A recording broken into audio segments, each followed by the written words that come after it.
Okay, three, two, one, let's jam. Let me see if it appears.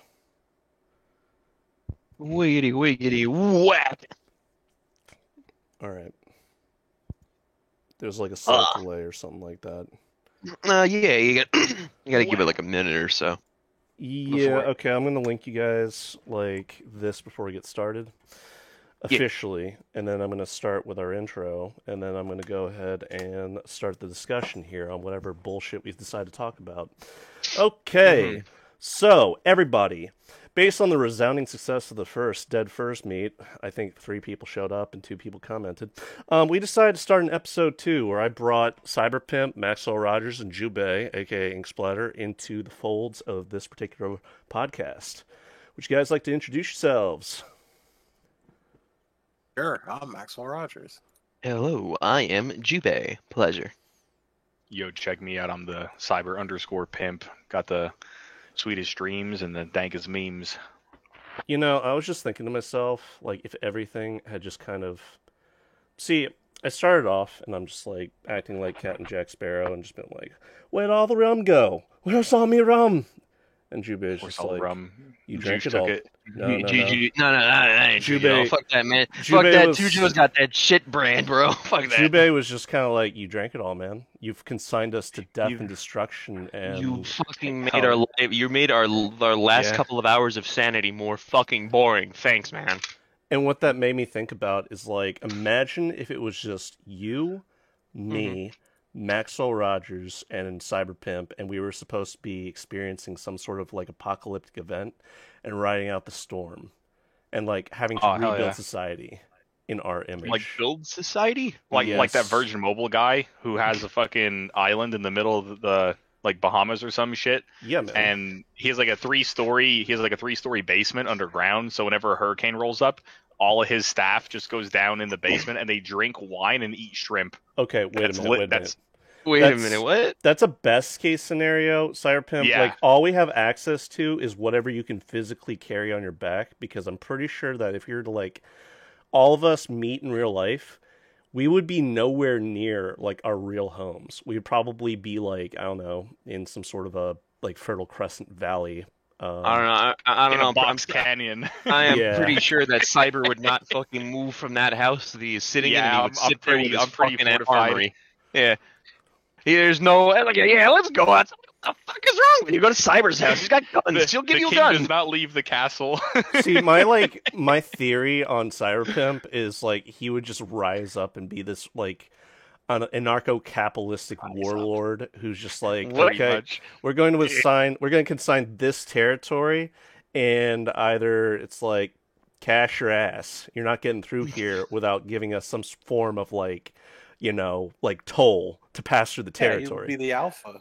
Oh, right. So And Maxwell would grass. just Maxwell Grass is the is toll, an right? acceptable alternative. If the ass ain't that good and your cash flow's kind of lacking, I do accept grass. So What kind of grass? What do you mean? What kind of I grass? don't want no downtown brown. I don't want no cat piss weed. I'm talking like Afghan Kush or like purple haze. That's all you Bro. get. Purple Some fucking- haze. Who the fuck's Yeah, gonna you be would carrying fucking that? amazing right about now. Well, I would be perfectly fine. I'm a Yeah, fox. it'd be whatever perfectly you- fine. I've smoked Yeah. I've smoked all the different flavors of text. I like how Please. you're just coming out and saying that on live stream right now, just like, Yeah, it's legal Yeah, in my no. state. Piss off. okay, Damn, dude. okay. I live in the free state of cyber. So The free state of cyber. Okay. yeah, So we I have actually names for don't it. like. I have no residency on a physical location. I'm actually a procedurally generated AI. Uh-huh. you know. You too? Yeah, And dude. Like High you- five, bro. You threw look. away my body years ago. But like, if I did have a body, and we all had to meet up like out in this apocalyptic wasteland somewhere, I think a good, like, everyone always talks about like New York, or like you see a lot of like, Washington D.C. is always like cratered out or something. Like this has to be like the most unironic, like plain Jane, simple ass town somewhere. It's got to be like somewhere like right at the border of like Maryland and New Jersey. Dude, I live in Why- Maryland. Oh, you poor soul. I wanted to go to Maryland, Ocean City. Yeah, I heard the crabs are pretty bad. Why are the crabs bad? What? Why you gotta ask? I mean, they're just blue crabs. They look tiny. Like I went to an Asian supermarket, and I was like No. comparing like all of the crabs that they had in the seafood. By the way, like I'm just gonna say, speaking of that, there was an experience I had. I was with like one of my ex-girlfriends, and we went to one of those international food markets that are like run by Koreans, and they cater Hell to yeah. like internationals, so there's like everything. But what's weird is that all of the crabs, when they're just inside of like one of those holding tanks, what they'll do is they'll all hold claws to prevent like they'll form like a chain of little crabs, and Nice. like this Asian lady got irritated by that, and she starts beating them down, and I burst out laughing, and she looked at me like I was crazy. But the problem is, she got the crab she wanted and left, but a kid had been watching her. So he took the tongs and started beating these crabs when she went away. And I'm like, holy shit, Love it. these little crabs, not only have they That been, kid's gonna save us all one day. well, not only did the crabs get caught and not like ask for this fate of being like killed to be eaten, but they get beaten by this little kid. And I went over just out of curiosity to see if he like killed any of them. And the crabs were fucking pissed, man. Like, you saw one of them, like, it was trying to get me. It kept, like, latching its claws out at me, like, trying to get me. And I'm like, I was like... Oh, it's man, geez, that shit's pissed off. What do you think? Yeah. Oh, God. I mean, like, so Soul. I just find it fascinating that they'll, like, link claws together, and they'll be like... Hold, brothers, hold. Well, it's not just that. It's like... I just remember an episode of the Boondocks. Like, you watched the Boondocks, right? Always. Like- I am the Boondocks. Like Huey, Grandpa, Riley, and Miss Uncle Ruckus. Oh, no. But Can't anyway... forget about Stinkmeaner. Yeah, so like, so Grandpa killed Stinkmeaner in like a kung fu battle, and Stinkmeaner came back. No, he didn't come back. The Hateocracy showed up. If you're wondering who the Hateocracy are, they're basically like three black actors from the '70s who are like characterized as being angry at everything. So they simply exist to hate, kind of like furry Twitter these days. Oh, damn. But like, yeah. Ooh, So shots fired. anyway, Ricochet. like Grandpa goes fishing because he's had a long day. He just wants to like kick back, relax, have a like cold one, fish. And Red Fox is there, and he's got like a bucket of crabs. Like, I just love me some crabs. You know why? Because when one goes down, they're gonna take everybody with them. Because like one of the crabs tries to escape the bucket, and another crab just pulls him back down. It's like, if I'm gonna die, you gotta die with me. And yeah. Oh, God. It's pretty lit. But I hate to say it. See, like, sometimes Maxwell and I, we make these subtle jokes with each other. And other people won't understand the joke, but we will. And the other day I was like, you remember that Furry Hunter skit that we've been working on, right, Jubei? Mm-hmm. I said that we just needed one last piece of cinematography to finish that. Somebody in fursuit has to pretend like they're about to hug somebody, and they stab the furry in the back. And Maxwell's just like, that's I've only done very... that. That's no. It has to be a specific way about it. Maxwell's just like, kind of like furries do. I'm like, Damn. you're right. Huh. So what do you all think I about guess that? I guess there really is a better fate worse than death. Yeah. I think we have to do guess it a... is. Worse fate. we need to do a John Carpenter's of The Thing, but in VR chat, and it's just all based around that. So like, there's a furry that's like a homicidal maniac that's secretly like a... He's among us. Yeah. Oh There my it is. god. You know No. Which one is? Juice absolutely hates Among Us, by the way. Like, he will not... Damn. He got... Yeah. Can't blame him though. No, I can't. Dude. He's just upside down because he's like... He's mad because he's upside down all the time, so he's always frowning. What do you mean he's upside down all the time? Lives in Australia, dude. He's always upside down. He's always upside down. He's got a point. Yeah. So Like, that's Got why he's so angry. That's good. it's kind of like the You know, whole he's like always when frowning too. he flushes the toilet, the water goes the wrong way. No, when he flushes the toilet, it just geysers up. Just falls into the ceiling, man. Yeah. Oh man. Just pulls at the ceiling. He's like, well, fuck. Oh God shit. damn. So every Australian's house is made with magnets, and they put like metal plates at the bottom of their shoes. Like, look, we gotta keep the illusion, man. Of course. Everything's bolted to the floor, Everything's which is bolted the to ceiling. Goddamn. Okay. Well, with that, Wait, hold on. So if I were to take a flight to Australia, would at one point would I fucking like? Yeah, the plane. be sitting- You will do a barrel roll. No, Cyber. Like we're talking like I'll be sitting in my chair, and the next minute I'll be on the ceiling of the fucking plane. Just oh god.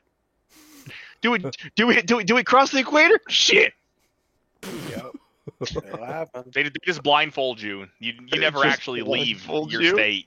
They just turn you Yes. upside down and they tell you that you're in Australia. You're in Australia now. Go ahead, have fun. God, they brainwashed you to make sure to look at your local state's fucking flag. You know, like, it's Australia, guys. damn. Promise.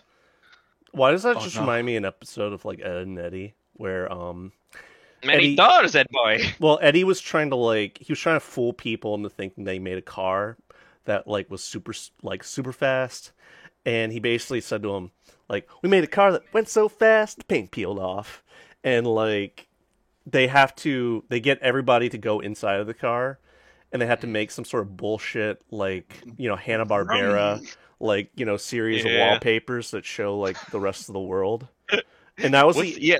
that was the oh yeah, I image- remember that shit. that was the image that you were giving me when you were like, "Are we in Australia yet?" And it's like, No. you're actually not. But You've just been fucking. Teacher's like, yeah, just go to bed, man. We'll see you in the morning. He just whacks you out unconscious.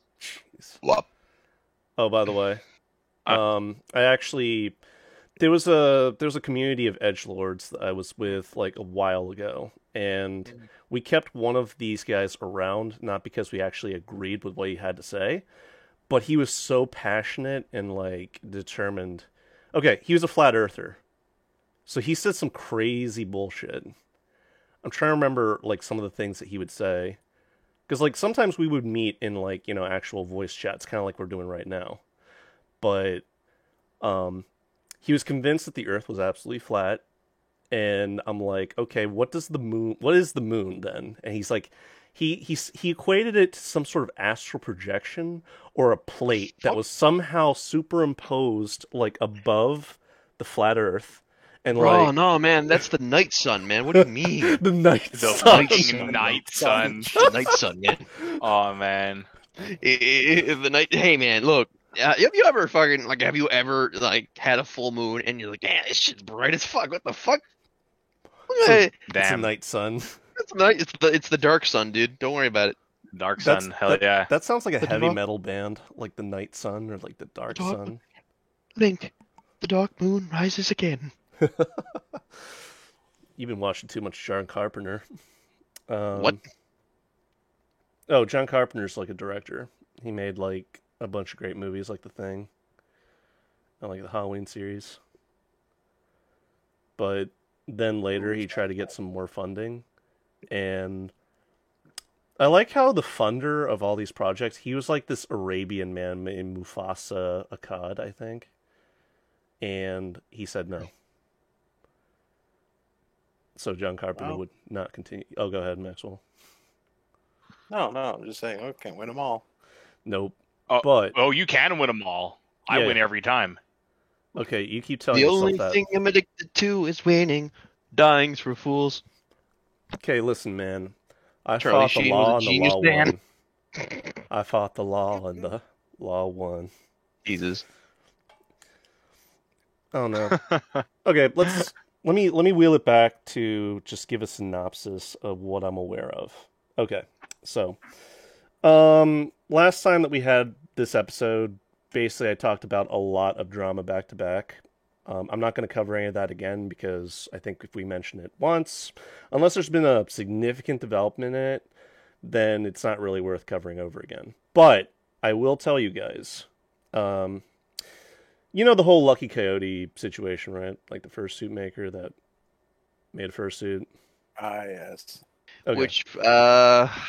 Which one? Okay, so Lucky Coyote made a business called Don't Head Cacti, and what's the only thing significant about it is that the drama was never really resolved because you saw a massive transfer of wealth from the furry fandom to somebody that was threatened by Lucky Coyote or Don't Hug Cacti into like a DMCA, like a cease and desist order. And basically, the person that was being served the paperwork was like, "Hey, everybody, I'm getting hassled by this legal firm. Can you guys throw me some cash so I can defend this?" And they crowdfunded it. And Maxwell couldn't like wrap his head around it, so he's just like, "Dude, is it really that easy to make a GoFundMe? Can I make a bullshit one right now?" And over the course of the stream, as like Jubei, I think you went to bed at that point, but me and Maxwell stuck it out for a bit. And Maxwell's just like, "You know what? I'm gonna like offer the greatest cause I can think of right now. The cause will be to clean up this town. So can you guys contribute this much money so that we can clean up this dirty ass town?" And I don't know how far he got with that, but the point is, a lot of this, like $12,000, was donated to this individual Cutins. And like Don't Hug Cacti, aka Lucky Coyote. Lucky Coyote is the individual, Don't Hug Cacti is the business. They came out and said, "Okay, we don't have the money to really pursue this in court, so I'm just going to go ahead and say that now." And Cutins claims that the money was going to be given to charity, but we never got a receipt or anything like that, so we don't know if that was actually the case. Yep. That sounds It like went to the like a great charity reason. of like putting a new My roof on my pocket. house. Yeah, Yeah, charity of my pocket. What's this live That's stream? charity. Yeah, what's this live Oh, stream? I was just putting Battlefield in the background. Oh, okay. Well, might as well. Anyway. Oh shit! I need to mute this. Well, you know the rules too, Joe. You can, make a thing about anything and make a thing of money. Yeah, that's true. I don't know, dude. Like, I couldn't in good faith come out to like a group of people and say, "Hey, can you guys contribute to this cause?" And if the cause went under, maybe I would take a fraction of that as like expenses, like, like a couple $100 as like expenses for processing and shit like that. But I could not in good faith take all of that money and expect to stay like a member of the community, and the amount of money to like take it and run, you could never show your face or your identity again in that Like community. how can like people how can people like with like vast amounts of fame think that they can steal from the community that that they're in? They do. Like, it's like I'll just steal like what $20,000 something dollars. Hell yeah! Disappear. It's called And Rockstar Games. disappear. No, actually, no, that's called EA Games. Oh no! Careful! Oof. They'll send the ninjas to get us. Oh yeah, they'll send my fucking pay to win ninjas to get me. Oh man. Oh Yeah, no! Oh man. Pay to ninjas. Pay to ninjas. Yeah, dude. I'm dubbing that. Pay Going to to win. quotes, and yes, I will quote myself. I'm allowed. Pay to ninjas. All right, but Wait, we don't have a quotes channel. I'm making one right now. all right. Well, anyway, the big thing is, all right. So Cutins gets $12,000, and the money just kind of stops there. You don't know what happens after the fact. They closed the GoFundMe. They said, "Hey, I made my mark, and now I have a war chest to like fall back on in case I get like legally served." Now, this is just a brief history lesson. I'm not going to go into the whole details, but like the lingering question remains, like, where did the money go? And I like how Cyberpimp is like, well, went to the pocket of my, put a roof on my house, or Oh, yeah. It's in the GoFundMe of my bank. It went to Grubhub, and I ordered some fucking goddamn Olive Garden. Yeah. No. Wait. If you Grubhub, here it is. If you Uber Eats or Grubhub Olive Garden, yeah, and you get the endless bread bowl, dude, they just keep bringing fucking bread bowls to your house. They fucking better. It's endless. they're Yo. thinking of getting rid of that, by the way. Hey baby. So- Them's the rules. You say endless, I expect endless. I don't know. I'll build a goddamn house out of bread bowls. So help me God. Jesus. Cyber, I'll build a house. Yeah, I just finished the 27th breadstick, man. You gotta send over another driver. Holy fuck. Wow. I'm just playing Battlefield 4, man. I'm just trying to shoot. All right. You got? Anyway, no, all right. So what's the significant draw here? All right, the significant draw here is that people like Don't Hug Cacti as a business is still functioning today, and I have mixed feelings about the whole thing. I find like Don't Hug Cacti fursuits to be pretty baller. Like the style is very appealing, the eyes are very well done. I've heard plenty of horror stories of like bad fursuits coming out from that company, but they decided to sort of solve that problem by offering pre-mades, right? Which dramatically include the quality, like improved quality. Dramatically? Yes, dramatically. Okay. It's a word that was coined by a history teacher of mine in high school, and I kept it ever since. So, that all to be said, like, it would be very unfortunate if that just kind of, like, that quality of fursuit just went away. The problem is, if you're seen with one of those fursuits, you will be, like, boycotted or canceled, basically. It's like, oh my god, you knowingly purchased a fursuit from a company that had a person at the head of the company that, sexually molested people. And there's several problems with this. I sympathize with the victims. Damn. Don't get me wrong. However, there's no conclusive proof. All we have is the word of a bunch of people that only some of which will actually publicly share their name, and most of them will not. They'll go by anonymous. You know what I mean? So it's kind of like owning a BMW or a Volkswagen after World War II. Pretty much, right? Yeah. Jesus, Yeah. damn. Wow. I see. That's a see. reference. Bam. Shots fired. But anyway, the implication is that, like, I'm still seeing activity where occasionally I get a tweet from, like, some of the people I watch where they'll be like, oh my god, this person purchased a fursuit. Why won't these people open their eyes and listen? And I'm seeing, like, three camps here. One camp is, like, all of the testimonies that have been offered to date are absolutely true. You cannot question the validity of the statements or the allegations. And if you read the Google Doc, some of the evidence is flaky at best. However, I'm more sympathizing with the victims or alleged victims than Lucky Coyote, because she definitely shows that she's got something to hide. Like, there's something wrong with her. You don't come out on video and act like Hillary Clinton, just trying to get everything to, like, get shrugged under the, like, rug, okay? You just Right. don't. If you're genuinely, like, sorry about any misunderstandings or, like, any misinterpretations or problems, you don't come out there, act like Hillary Clinton, and it's just like, okay, say whatever to get the problem to go away. Because you saw how that worked out for her. It didn't. She didn't get elected. True story. But I don't know. Like, what do you all think? Yes, I find the whole scenario very shallow and pedantic. Very concerning, unfortunately. Very concerning. Yeah. I mean, like, here's the problem.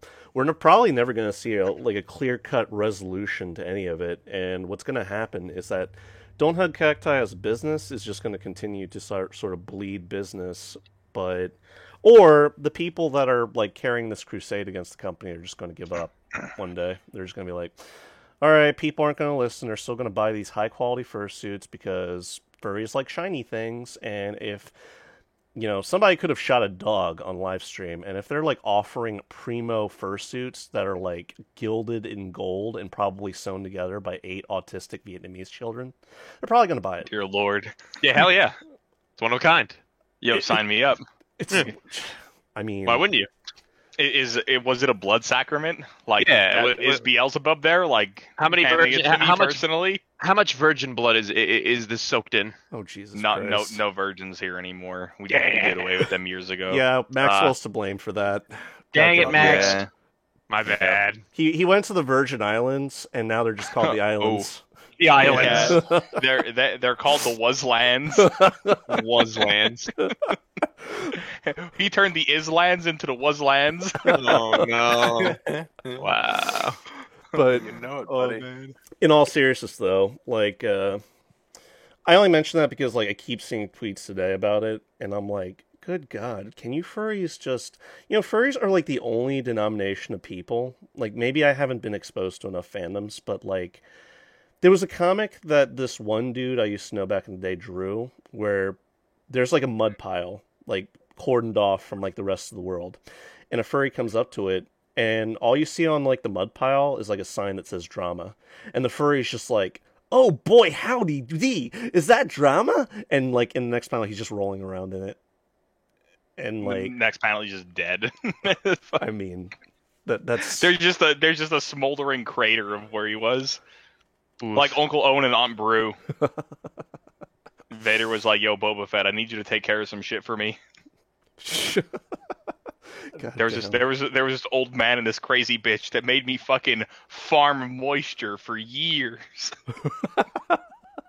Hey, it's a pretty stable job, so I mean, yeah, but It's you a don't stable want job because you're in a fucking desert. Yeah, you don't want to like listen. Do you really want to like live that kind of lifestyle? Like Hell farming, no, I want to be a bandit or a raider and fuck Like- shit up. like farming moisture and dealing with these little elf people that try to sell you junk. I actually really loved their little land speeder thing that they had. Not land speeder, little. Oh, the sand crawler, fuck yeah. The Yeah, Sandcrawler was yeah. awesome. You know what? Like the lore behind that is kind of sad because apparently like this mining company came to Tatooine. We're just like, yo man, we're gonna mine some ore out of this bitch, and they tried that, and apparently like the amount of ore that was actually on Tatooine either was non-existent or was so minimal that it was more like trouble than it was worth. So they just ended up abandoning all those like sand crawlers, and then the Jawas, being the little gremlins that they are, were like, oh boy, look at these big metal hulks, let's go take one over. And Yeah, they're like, Udady, Udady. Udady. Hoodady. Yeah. I don't know. I think my favorite was like Star Wars Wumpus Grumpus or something. Like there was this animation where within like 2 minutes, a guy basically condensed like Star Wars to like 2 minutes of animation. It's like one day a peasant with big aspirations met two robots in the desert that were trying to escape an evil empire in the sky that wanted to obliterate half the galaxy for no discernible reason. And it's pretty true. Like Pretty Yeah, much. it is. It's legit. and Oh, then yeah. it's like, so R2-D2 and C-3PO were just walking through the desert, and then they were kidnapped by elves until they met a full-time diseased peasant named Luke, who like introduced them to Old Man Kobe, who took them to a bar. Old And- man Kobe. Old Man Yeah. Kobe. Kobe. And then it's like, what was it? They left with Rip and Scruffy to go on a joyride through space, and like Rip is apparently What the? Hold on. What the fuck? Did I? Excuse me? Did I just get kicked for low fucking ping? I'm sorry if my fucking internet isn't in Germany. Yeah. But anyway, Rip is apparently Han Solo, and Scruffy is like, Chewbacca. Anyway, it's like, Old Man Kobe taught Luke all about his religion, which involves mind control and murdering people with lightsaber swords, until they got eaten by a space station the size of 1,000 smaller space station. And like the Death Star pretty much has like an angry face. And it has like a well-defined mouth, so it just like eats it. It's like, and Oh, that's awesome. yeah, and then it's just like, oh shit, I swallowed some gum. It's like, Damn. yeah, it's gonna take 7 years to digest. Oh well. Oh yeah, now you'll just turn into a ditto like me. And it's like Luke Hey, was, life's been pretty good. yeah. Luke's just like, we gotta go fight the Empire. So they did. We gotta go save the princess. So they did. We gotta go save Cold Man Kobe. It's like, so they did, except they didn't because he died. And then like Luke does his stereotypical scream.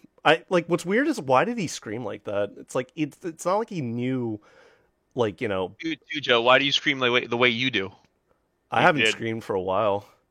Okay. All right. Well, don't Like, I judge need how to- you'll scream. Accepted. I need a situation in which to scream, like a serial killer approaching me with a knife or something, or like, Seeing my fucking Me my breathing fire in VR chat. or seeing or, my scope flare. or like what was it? There was this clip from like you guys watch Speed Racer, right? Hell yeah. He's gonna go over that cliff. Yeah, exactly. The theory behind that was like the director at the time when the voice actor was giving his like, act, he pulls out a gun and that's why the voice actor screamed. Like prior to and it's like one person's just like, "Listen, I don't know how they got that scream, but I don't think it was legal." The Wilhelm scream was like originally meant to be the sound of a man being eaten by alligators. Damn. Oh my god, really? Yeah, it's pretty accurate if you think about it. Like, close your eyes and just imagine someone being eaten by alligators. That's the sound they're gonna make. Yeah. Sounds about right. Damn. It's used like my problem with the Wilhelm scream is it's been used in like so many So much that you can name drop it so easily. Yeah. when If you hear it more than once. twice in one film, not good. No. Not good. Dude, if I hear it once in one film, like it's not good. Like, oh, actually, speaking of films, that's something I wanted to talk about with you guys today. It's like one of the topics. So like, Hey, what about films? okay, so like, I've been binge watching the Halloween series with a friend of mine. I skipped Halloween Part 3 because it had nothing to do with Michael Myers. Is that the one with the mask where they like turn insane and bugs crawl out of it? No, well, yeah, it had nothing to do with I never Michael Myers. understood that. I watched it like twice in my life, and I was like, that was one hell of a fucking fever dream. And then I went back to like watching shit like I think some shit else, like anything else. Well, my theory is that you need to be on acid in order to watch that movie and understand it, and high at the same time, like Damn. smoking a doobie. What? So, no, specifically what I wanted to talk to you guys about was like the idea of sequels and how like you see a film series like the first film, in some cases it might be okay or all right, or it might be really good, it might be the best of the whole series, but if it's successful, the director or the producer will try to make sequels, and Unless they're desperate, and then it's kind of like someone in the ocean trying to grab a hold of anything to stay afloat, even if it's their friends. even though it's their friends. Damn. Yeah. Oh, okay. And the friends are their investors. So, like, I think the only film series that I can think of, like off the top of my head, that like stayed relatively good for all the movies involved, was like Mad Max. Like all four of the movies, there's like a loose continuity between the three. Of course, Mel Gibson was too old by the time 4 came around, so like you didn't see him. But for the most part, all of the movies are pretty solid. Thunderdome, I didn't think was all that great, but there's no accounting for taste. Like at least it had the spirit of like the Road Warrior in it. Welcome to Thunderdome. Two men enter, one man leave. Nah, man, you're supposed to be like, bust a deal, face the wheel. And there's like a bunch of random ass like sentences, and I'm like, do the people that are writing these sentences know what the words mean? Like, I'm pretty like I'm just imagining like one of them being castration or like restitution or something like that, and like anything that ends with ION. By the way, all right. So like, at what point does a film series completely jump the shark and it's like, no bueno? Like the sequel feels like a parody of the first movie. Like, think of some examples. Evil Dead and Army of Darkness. I never watched the Evil Dead series, and I feel like I should because What? Ash, yeah, I know. Ash seems like a pretty cool character, and like Neither did I actually. Oh, that sucks. You are not alone, Tujo. Wait, the actor died? No. He appears as a character in Dead by Daylight, and like anytime he appears, he'll just say one of his like his quotes from the movie, and with a shitty grin on his face. He'll be like, "Well, looks like we're up shit creek without a paddle," or something like that.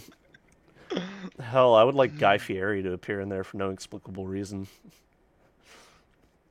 But yeah, no, seriously, like, what are some like film series that you guys remember that, like, the continuity is completely broken? There's some thing that's wrong with like the film series up to that point, and you're just like, dude, what the fuck is this movie even about? Like, where is this going?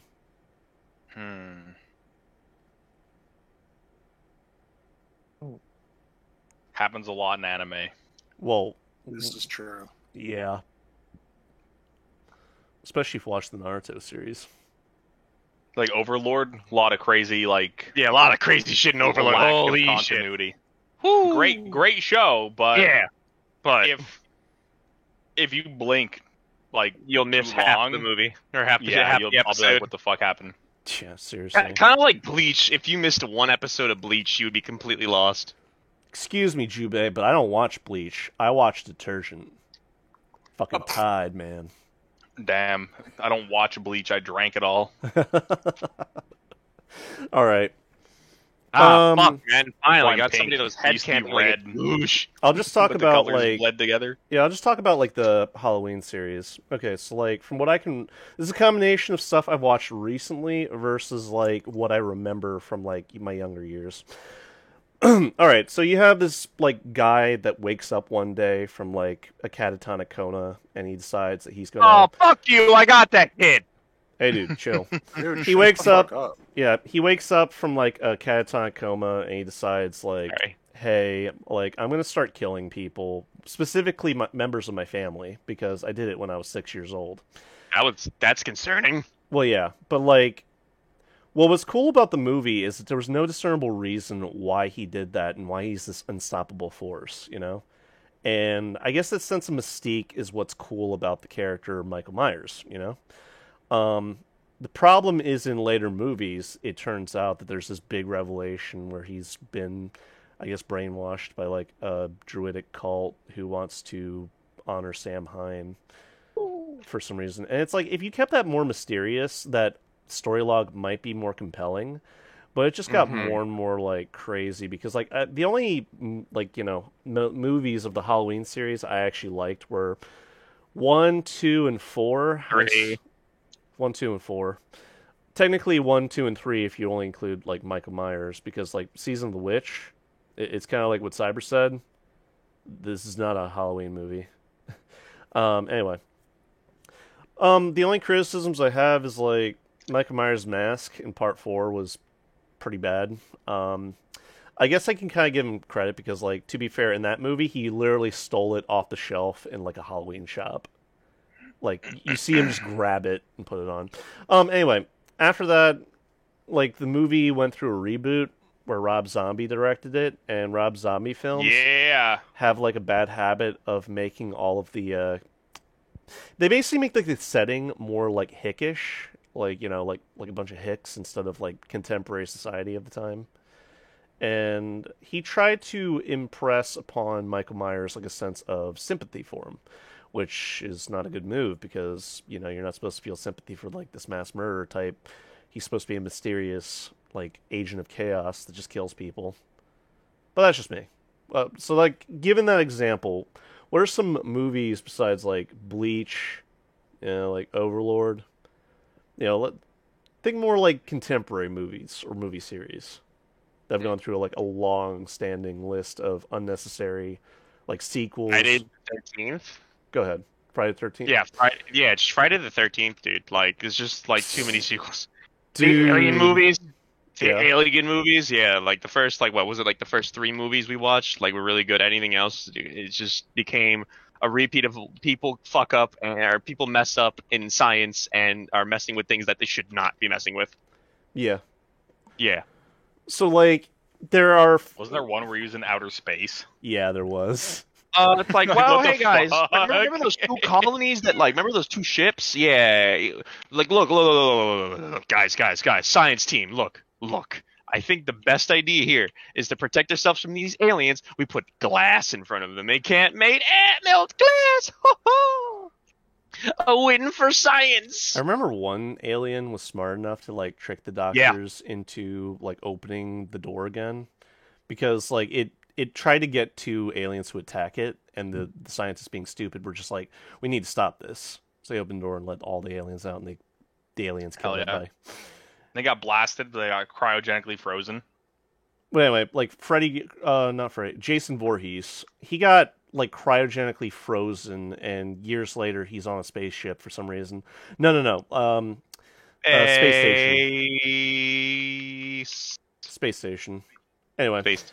Yeah, so anyway, what happens is, like, the people on board have no idea what they're looking at, and, like, 2 nerds are like, hey, what were people doing back in the 70s and 80s? Since, like, well, let's watch some movies while he's, like, murdering half the people. So they create a simulation for Jason Voorhees to, like, quote-unquote feel at home.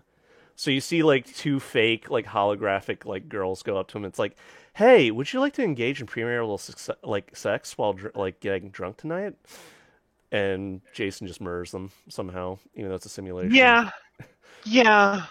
Sounds about Jason, right. Jason don't care. Yeah, Jason don't care. Yeah, that No, sir. that series like took a weird turn because I Nope. remember Uh-oh.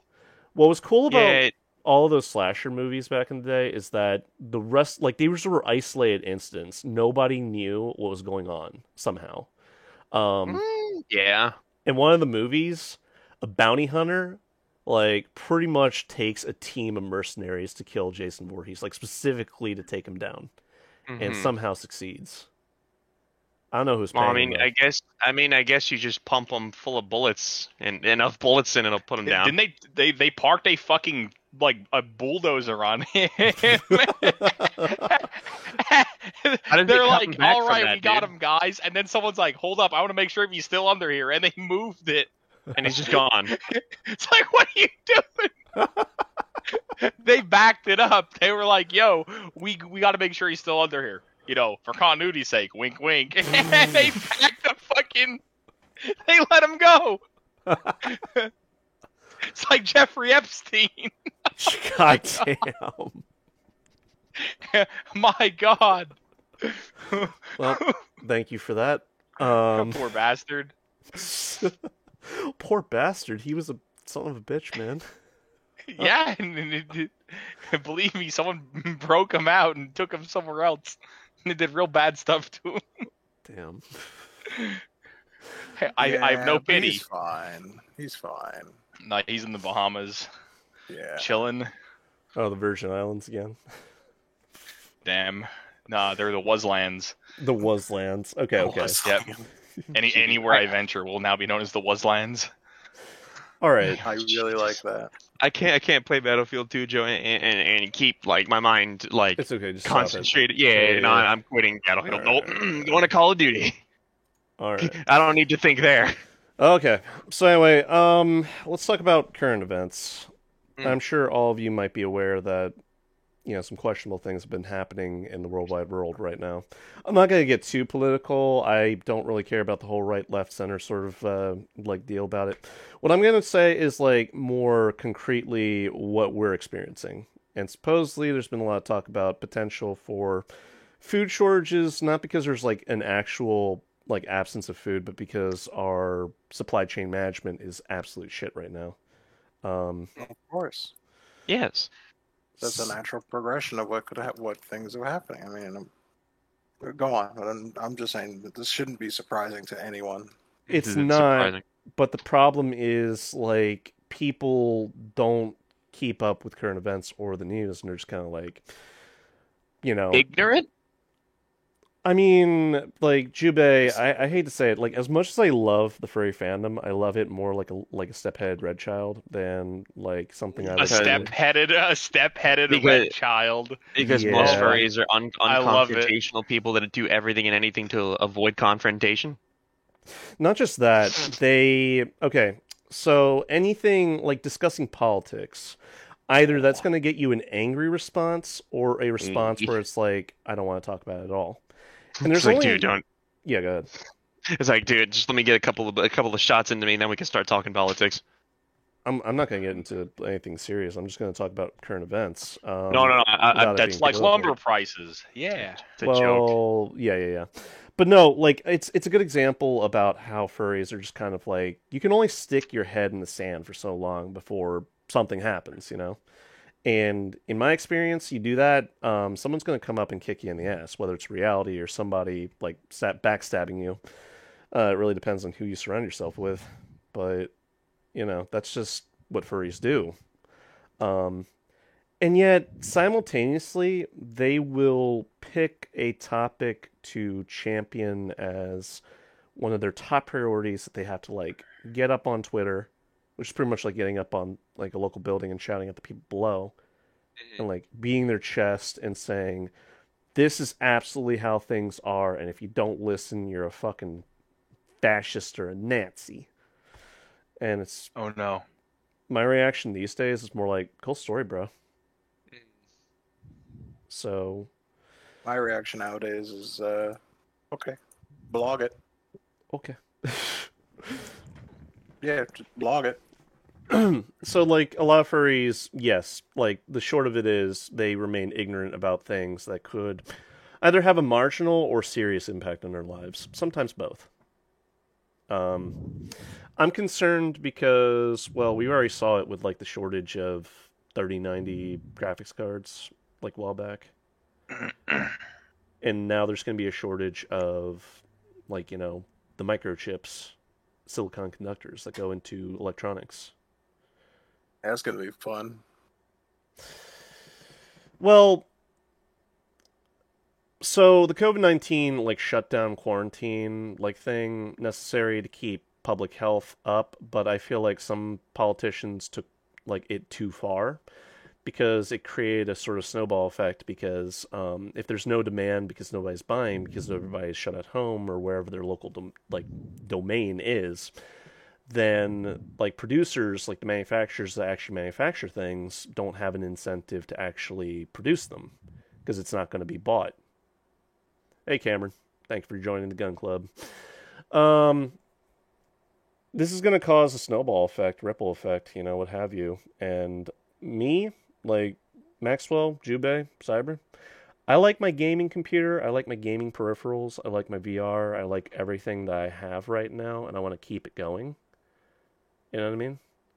I don't Uh-huh. I don't want to like I want to build another computer. I don't want to run into a shortage of parts or like artificially inflating prices, you know what I mean? Yes.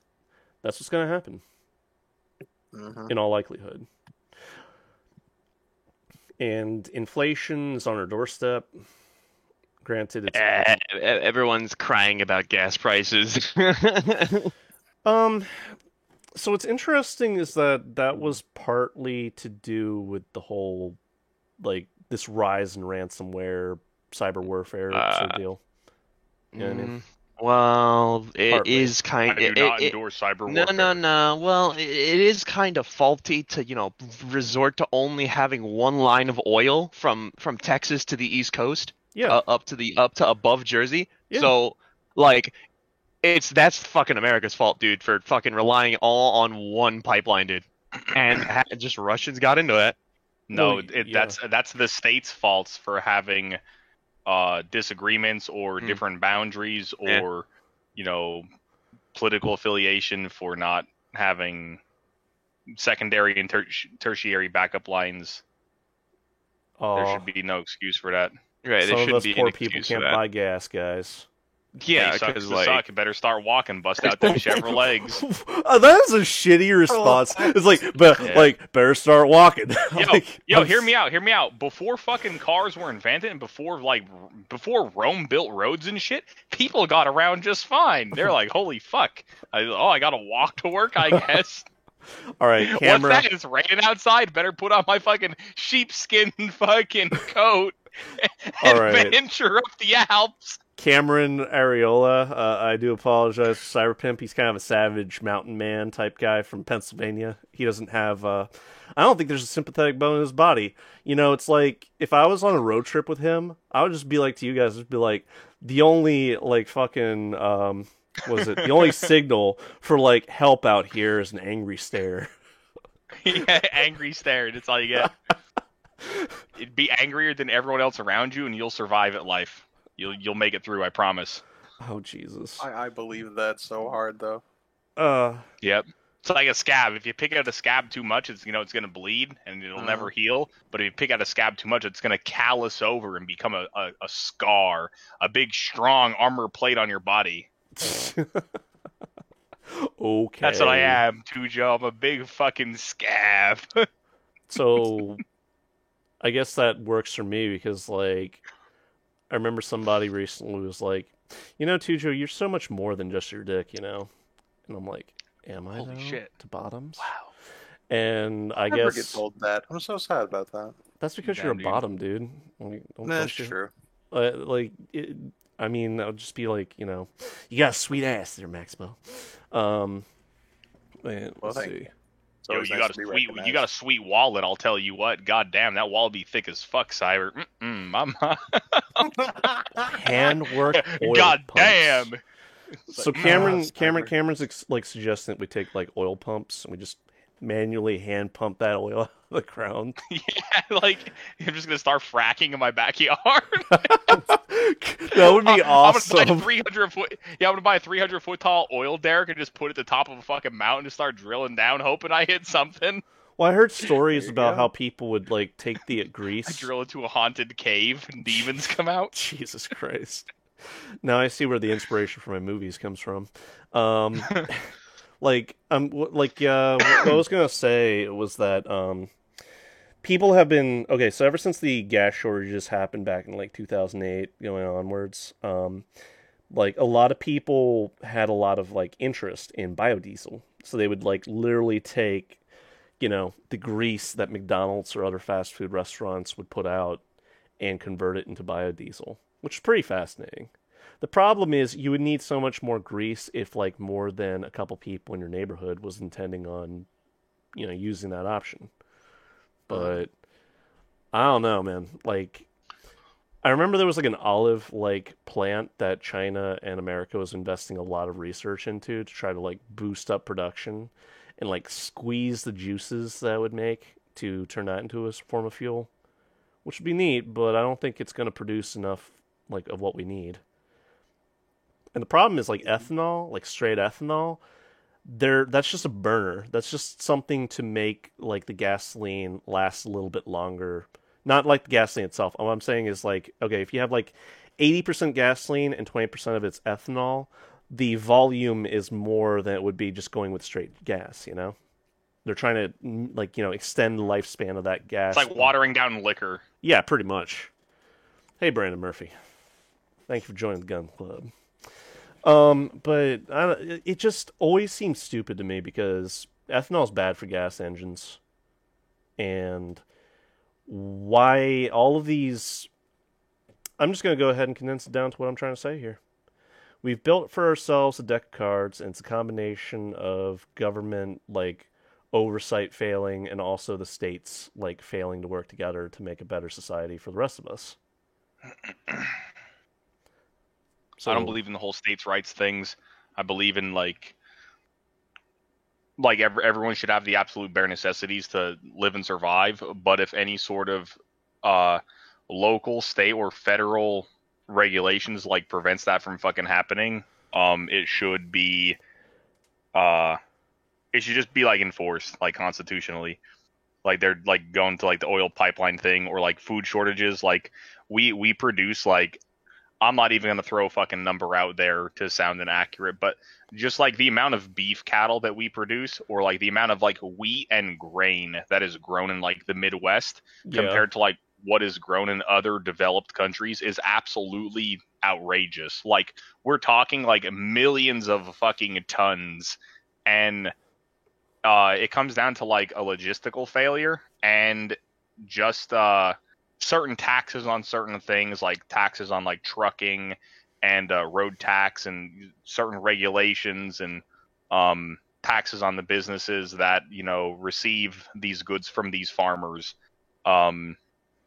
It's just a lot of fucking waste, and I don't know. Like I'm like a big advocate for like stopping like just overall hunger, because like there's no reason that anyone in this country should be hungry whatsoever. It doesn't matter. Like we'll say cereal, okay?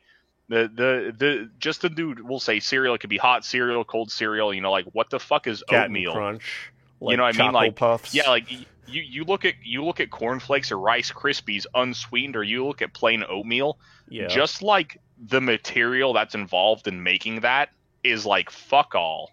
It is the barest necessities that you could possibly consider like of food that is like minorly like nutritional. The fact that you cannot produce like oatmeal that just has like added proteins in it to distribute to like people that are either hurting or impoverished is outrageous. Like oatmeal and water is like one of the most plentiful things that we could possibly produce as like a civilized country. So I had a stupid idea. You know how we produce a lot of corn for like not only biodiesel but also just overall like food and other products like, you know, plastics and stuff. Always. You know how much of that shit gets like destroyed by the farmers because they get subsidies from the government, and it's like, okay, this is gonna fuck the prices, so go ahead and destroy it. Yeah. Well, it's not just corn. It's the same like corn, wheat, grain, you know, and Yeah. like milk. And so like dairy farms and shit. It's the government will say, or like will like Sam's Club, Kroger. I'm not sure if anyone's got like a Dillon's or a Checkers if you live in the Midwest. Walmart, big one, obviously. What is it? Is there an Amazon Foods? I think that's a thing. Yeah. Maybe. So these places will agree, and like either local, like big local ran or state ran or government ran, like pasteurization facilities will buy the milk from these farms, you know, or bottling companies, so on and so forth. Mm-hmm. And that they will say, we will buy X amount of gallons at this price. And then the farmers are like, what about all this you know, quantity I got left over? They said, we're not agreeing to buy that. We don't want that. So they quite literally have to either spill it in the ground or spill it down the drain, because it's not that there's no one to buy it. It's that there's no way for them. Yeah, it's logistically speaking, it always boils down to logistics. The farmer, the cows are already milked. The farmer's already been paid for the you know, their efforts, and the transaction's already been completed for the transportation. Everything's already been accounted for. Now the excess plentiful milk, it can't be given away, because say, how do you get rid of like 10,000 gallons of milk? What are you going to do? Are you going to get 10,000 people to show up to your front door with 1 gallon jugs? Here's my idea. Like, are you going to... Here's my idea. Trucking's expensive, diesel fuel. I know. It's all expensive, but like, here's the problem. We give a lot of foreign aid to other countries, and other countries like that are less, like especially in Africa, you know. Oh God, Cameron just... So not only did Cameron suggest we eat berries and bugs, like he suggests eat human meat. Like Soylent Green. Yo, yeah, yo, That's terrible. Yo, dude, yo, I'm just gonna say, might have tried it in the past, maybe I didn't, but yo, all I'm gonna say is like the anatomically speaking, yeah, like a human being is like their physiological and biological makeup is very close to that of like a pig or like a swine. So like. Yeah, so like the cardiovascular structure, that's why a lot of medical facilities, you know, use either pig cadavers or live tissue to, you know, study and research on before they do it on, you know, human beings. But getting back to it, if you like pork, dude, chances are cannibalism is the thing for you. Jesus Like, Christ, not. You shouldn't eat your own species. No, you just can't eat the brain or the liver. And boil them. Make sure you boil them real good. So here's my idea. At the very least, like there's got to be some sort of like a Nutri-Grain bar that can be made from like the byproducts. Yeah, compress it. Yeah. And like the milk can be powdered. So, and you can at least ship that off and have instructions of like, hey, mix this milk with this much boiling like water and then let it cool, and then you'll have some like milk, you know? Just as an example, and you can send that to places that are nutrient deficient, but like for some reason, like, and I'm pretty sure you can get the. Oh well, yeah. Like I've proposed shit like this for like years, for like the past 20 years of my life. Like I've brought like stuff like this up to people, to like nutritionists and whatever, and there's like no, like cardiologists and like dietitians and stuff, and they're like, yeah, it would work, but it always boils down to the logistics of like how. If we can make 1 million of these bars, how are we gonna give them to either like Africa or like the Philippines or like, you know, Pakistan or something? It's like, they're not gonna pay for it to take it from us, and you know, we're certainly not gonna deliver it for free. Take it out of the money that you would otherwise award to them for that. Yeah. And just be like, because I would hell of a lot be more comfortable giving them like food and supplies, assuming that you can ensure that it gets to the right destination, because then you get into the whole warlords and like angry people. We should eat poor people, just saying. No, What see, the fuck? Cameron, Holy Cameron, shit. I'm gonna have to stop you right there. Okay, I haven't heard anybody advocate that, because furries by themselves are usually poor. That's why you constantly hear them say like for the rich or eat the Tujo, rich. I'm sorry, Tujo. I'm going to have to interject. Yes, sir. Tujo, furries have tons of money. What the fuck are you talking about? Okay. Most furries don't have money because they like spend it on stupid shit. All right, there's your caveat. You happy? But Damn. one who has a lot of money, who spends a lot of money, is one who has a lot of money. That's true. Because there's somebody that I found Having out a lot of money and spending a lot of money is two really big differences. Like, Dude, I just saw this one furry for like a custom fursuit, fucking once in a lifetime fursuit made much they thing for spend like it? $50,000 I fucking heard about dollars. that. Holy shit! I commented and said, dude, you could have bought one regular fursuit, a car, and afforded a down payment I on would a have nice house. bought for zero, joining this live and I stream. would have put all of the money into like Dogecoin. Yo, yeah, hey, this stream is, we're proud supporters of Dogecoin. Everybody, get out there and fucking do what you gotta do. This video is never sponsored gonna by hit a Raid Shadow dollar. Legends. Raid those legends, It guys. Yeah. And make sure you buy Raid Shadow Legends with your Dogecoin. See, over 100 champions. I mean skins. I mean, One of the two. We Well, it haven't is. we haven't played the game, but we're advocating that you should too. So do you hey? Do you hate yourself? Do you feel as if Every morning I wake up. Do you feel as if your enjoyment from video games is just too high? Well, I've got the solution for you. see, I don't like the idea of eating bugs. Like, I wouldn't be totally against it, but I feel like Protein, bro. if I could get like, a pound of chicken, I would take the pound of chicken over bugs. I don't understand this whole, hey, let's live the future of your lives in pods and eat bugs. It's like, okay, like if we have the ability not to do that, then we should, Okay, so real quick, I'm not like some sort of tinfoil hat conspiracy theorist, but I will say that there have been politicians out there, like Bloomberg, that make me hate them just because they're pompous rich pricks that say, hey, you should live like this, but we're going to be eating our caviar and lobster, and you have to live like this because, it's almost like a return to the Middle Ages, like overtly. Yes, may the Lord shall eat caviar, while you, the peasants, shall eat bread and water. Not just bread. Bloomberg, you mean? Yeah, Bloomberg. Yeah. He Sounded like he spent a couple $1 million on a whole redo for New York, or made his entire business a literal living hotel. Oh God, he. What's where the you name of the stay company? for free. Is it called Unfuck New York City? No, honestly, that's if you work at fucking order, Bloomberg dude. Tower, you can get any meal you want any time of day. You can sleep there. They have actual hotel rooms. You can literally just live Is it in that place. is it for the free. real life interpretation of Tenpenny Tower? Because that's what it sounds That, like. yeah, it does actually. Oh. Like, seriously. Get that ghoul mask and open up the I like basement working door. at Google, honestly, but Jesus. no, like the whole problem with Go ahead. it's kind of funny because like the I don't know, it's just supply chains in general that is the main problem. Yeah, The Yeah. amount of food waste we make daily is astronomical. Ridiculous. yeah. It's literally disgusting. People Mhm. literally dumpster And- dive to get like vegetables and groceries.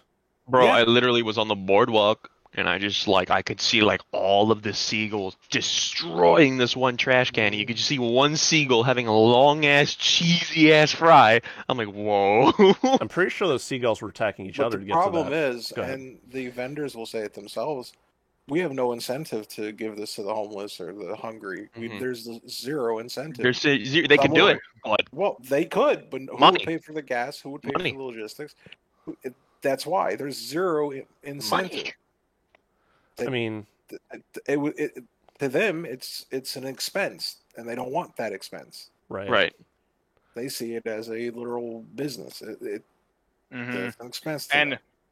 not only does it come from an expense, or not only does it boil down to an expense, there is a insurance liability. Actually, So like if The hell? You- like say- I know what. What are I you know yeah, what saying, like you're Max? saying. say I make pizza. If they give something into the no, there's actually a literal law that's been around since the 1930s. That's called the Good Samaritan, something like that. And essentially, if you wholeheartedly are donating Trying to help something someone. perishable and someone gets sick before it, you can't get sued for it. Yeah, it's just, So- and as well as if you're helping someone, and it's like, well, you prevented me from killing myself. I was like, well, fuck you. It's It's Good dope. Samaritan law. Well, it's donation immunity. You actually, if you wholeheartedly did not know it was infected, then gave it out of the goodness of your heart Mhm. or whatever donation, you are actually immune. So there's no legal law thing preventing this. It's purely a monetary thing onto itself. Oh man. You know, Purely monetary. yeah, but like, We What- have like pretty big waste. Like we have like it's all about money. We have like this one Mhm. apartment building that was connected to like something else, and that one small building that it was connected to caught on fire, so they had to close everything. yeah, Including, so there's just this giant ass like apartment building that's full of graffiti. It's all destroyed. It's all messed up. Such a large building that could be easily demolished, made low-income houses right then and there. But does the city do it? Does the state do it? Does the country do it? Fuck no, they don't. See, like, one good thing I'll say that came out of communism was, like, if you go to Russia today, a lot of these buildings are still in service, and they came up with this new idea where they're like, hey, we're going to make tenement housing, and that made housing very cheap. Like, you pretty much had no homelessness. Now, actually living in one of these towers can be either a good experience, an okay experience, or a bad experience. Depends entirely on your neighbors and, like, the infrastructure that went into that building. But it might be better than just like, hey, let's just. I come from Baltimore, and the Baltimore area used to have like 1,200,000 people at its peak, like back in the 1950s. Problem. Right. All of those people moved in for industries that ended up going belly up later, like Bethlehem Steel and like, the auto industry. hmm And now you have a inverse situation where like there's about 600,000 people in Baltimore. That's like half the population that used to be there.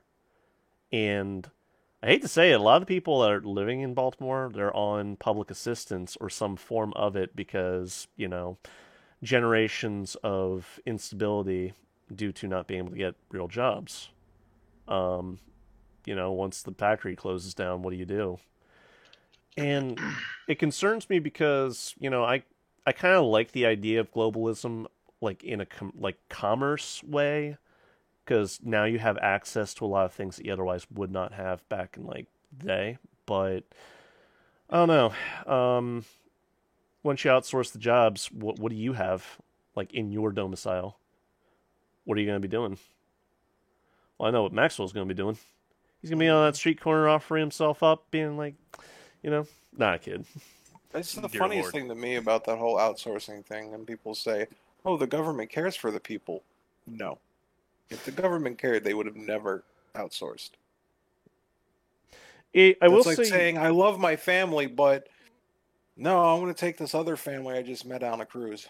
on a cruise, Wait, some people what? do that. Dad, no. Oh no. Sorry, son. You're Yo. not the son I want. Nah. All of these like old ass.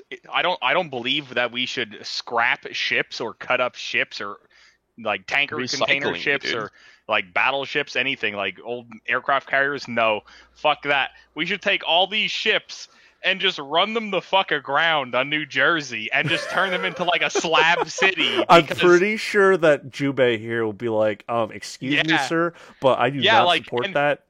and then we could just like cement over the top of them, and we could just build land out into the ocean and just So you keep want- making more land. You want like a Neo Kowloon city, pretty yeah, much. like Bro, what do you- Cyber, what- controlled sink the ship. So like you sink it Nope. like a quarter mile off the coast, Hey. and just like the bow of the ship tilts down and touches the ocean floor. Okay, Dude, when you're, like, when you're in like Or 200 what foot is of water. why do you hate New Jersey, dude? And then Dude, what? New Jersey, Why do you hate my state? man. Why do you hate my state? What the fuck is wrong with You know, my if state? dude? Pennsylvania can build a big ass robot, and if New Jersey can build a big ass robot, we can fight it out. I'm telling you right now, bro, you don't stand a chance. No fucking way, dude. Cyberpimp, your Our- fucking robot would be we- basically listen. a bunch of trees like fastened together with wire. It would fall apart. No, Us it would be all Jersey old. people would It'd be all be- old mining equipment. It would look like something from like I don't even know. It looked like something from BioShock. But holy fuck, what is that? Okay, Jube, what were you trying to say earlier? You're like, why do we hate New Jersey? What are you guys hating on New Jersey? Whoa, we just got our shit legal. What the fuck, man? Why are you hating on it? That's the only good thing about this state now. New Jersey's mean- just a part of New York where New Yorkers don't go. Good. We hate New Yorkers, man. You are New Yorkers. No, we're not. Oh, come It's on. like North now. Carolina and South Carolina. It's still Carolina. Bro, at least I can drive 3 miles within 5 minutes here in New Jersey. New York, it takes you about 45 minutes to drive 3 miles in city. That's fair. I don't go to cities. I avoid cities. Yeah. Cities are a then- plague. Okay. So let's wheel this back. All right. So like what I was saying with the whole Bloomberg thing is Bloomberg, he wanted to fight obesity, right? He was like, obesity is a bad epidemic. I will tell you one thing. I went to Korea like when I was still in college for like 2 months. And I will tell you the amount of fat people I saw over there was like less than like 10. Like the whole trip. Yeah, because And- our industry is just garbage, dude. Well, listen. Like Listen. we rely on fast food because of how No, cheap no, and readily available it is. Dude, they have just as much fast food over there. Like, ever since the occupation during World War II, like and the Korean War, like when we basically saved Korea's butts, Korea became very westernized. They're like very beholden to like America, you know? Yeah, they're like 1950s, 1960s America mentality. It's Yeah. fucking awesome. And so like you'll see like, in the quantities of like fast food aren't that much different from over here. I will tell you this though. If you order like a McDonald's like burger over there, it's going to be a bulgogi burger. It's not going to be like what you would expect over here. Very A seasoned meat. bulgogi burger. Yeah, bulgogi is a type of meat that they eat. Anyway. But yeah, less than 10 people the whole trip were fat. And they weren't like that fat, but you can tell that the rest of society, there's a strong social stigma against fat people over there. Like they will make Take them fun of you. outside. They will make fun of you if you're fat. Dude, And, like, be passive the aggressive. problem is that what I've gauged from like a lot of like what I've gauged is that like people of like Japanese or like you said China or Japan. Korea, dude. Korea. Oh yeah, you said Korea. Jesus Christ. Japan 2.0. Men have such high standards there. Yes. They need their petite fucking like. If you're not petite and you have like a round face or whatever the fuck their optimal face is, don't worry. You have face trainers and shit. Faced trainers. Yeah, face trainers. But you've never seen them. No. You've never seen the lip trainers. I've seen the smile trainer. Yeah, the smile. They train you dude, to smile. That's yeah, fucking they train you cursed. to. No. They put like this like lip thing in your mouth. Let me see if I can find it. And it's supposed to tone your fucking face. Apparently, Oh no. Are you sure it's not a tool for S&D? Whoa. it's look. I can understand like the Japanese Sunrise Land or whatever the hell it's called. Yeah, Wow. Wow. Sunrise Land. well, that's literally that what is they like wanted. literally what it's That's about. what they though. wanted to be Like, called. What? Did you watch the history of Japan? Yeah, it was Land fucking of the awesome. rising That's the sun. great. It's like dude, Of no, course. no, Like- no. The YouTube rendition of the history of Japan is the greatest. Yeah, video yeah, I've yeah, ever seen in my- Oh no, but listen. Like I remember, it's like one day Japan looked over to China and said, "Hey, China," and China said, "Hey, dipshit, Like it's like, hey, can you please not call us that? It's like, what would you like to be called then? It's like, how about Sunrise Land? Sunrise. Yeah, how Yeah. about fucking Sunrise Land? All right. So what I'm trying to get at is that through a combination of awareness and like lifestyle choices, you can eat just as much like fast food that we do and remain trim and slim. What your health is like is another story, but I'm sure moderation is a very good guiding force in Yeah. like living the best life that you possibly live.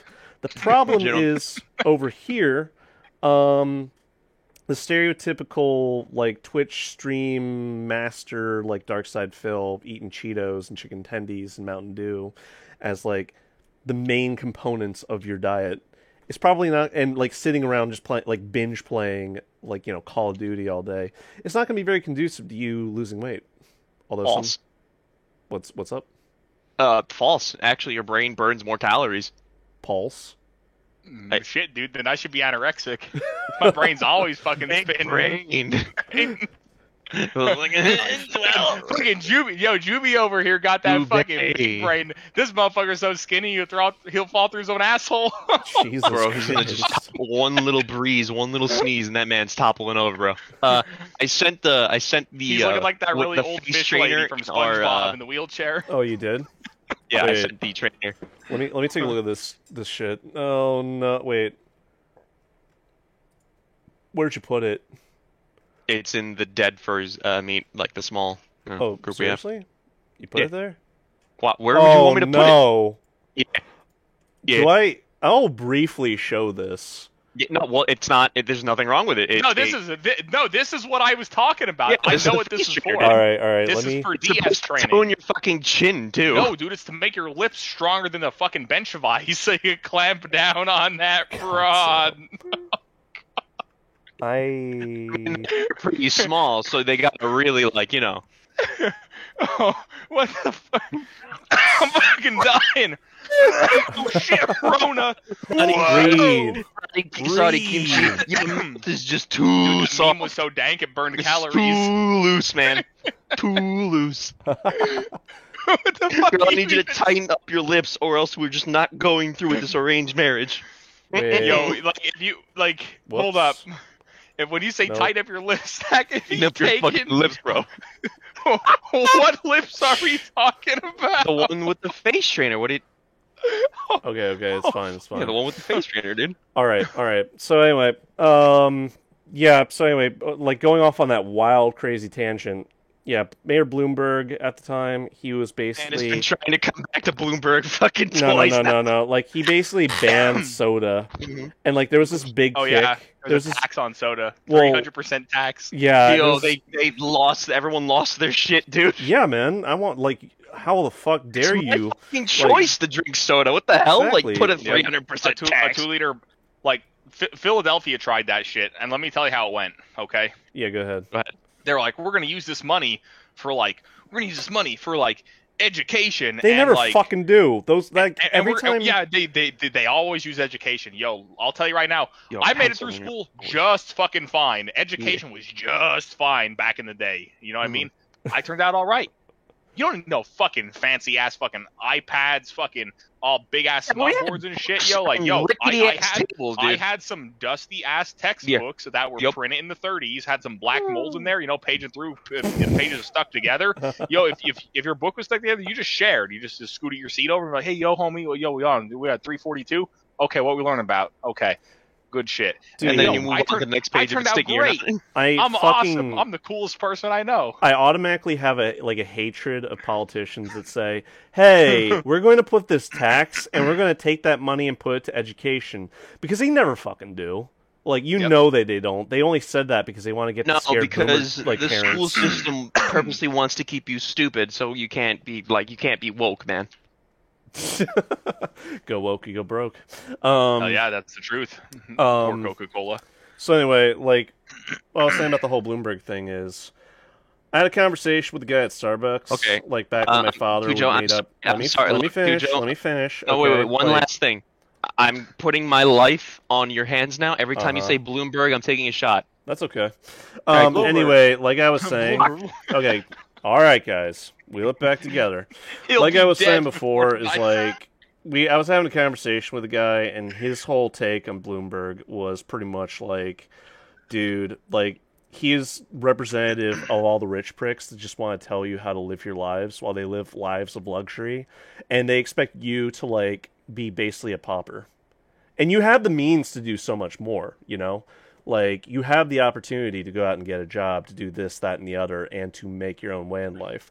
But they want to fuck up any way for you to progress in life by, like, breaking all the ladders, pretty much, like the social ladders. And they want to keep you poor and stupid and in the dark while they get to live their happy, like, lives high on the hog. Which is bullshit, but it's steadily turning back into that medieval mindset, you know? Where, like, the lords stay lords. Sire Pimp over here, being a mountain man peasant, gets to stay his mountain man peasant ass. You know? Hey, And it ain't much, but it's honest work. Bro, I'd rather be with the honest man than the rich man.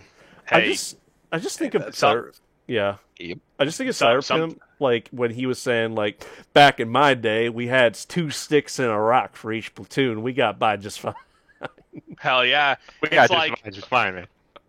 oh no. Oh man, it's like, thanks for a tank. He never gets me anything. Oh, I know what the ladies like. Bitches love All cat. right. What- There's some comments I've been neglecting to read. All right. Yeah, there's- let Read me 'em out, also dude. read these. All right. It's Yeah, like, me. so basically, Sakoto was like ripping on you, Cyber, by saying like, "All right, Team Magma, when you're getting all like hell bent about building that artificial slab city on the shores of New Jersey, and then building a mech to fight New Jersey." Yeah. And, we Dude, our mech would win. There's no question about it. You guys with Pennsylvania, you guys wouldn't even be able to put shit together because they're all busy fucking counting their money.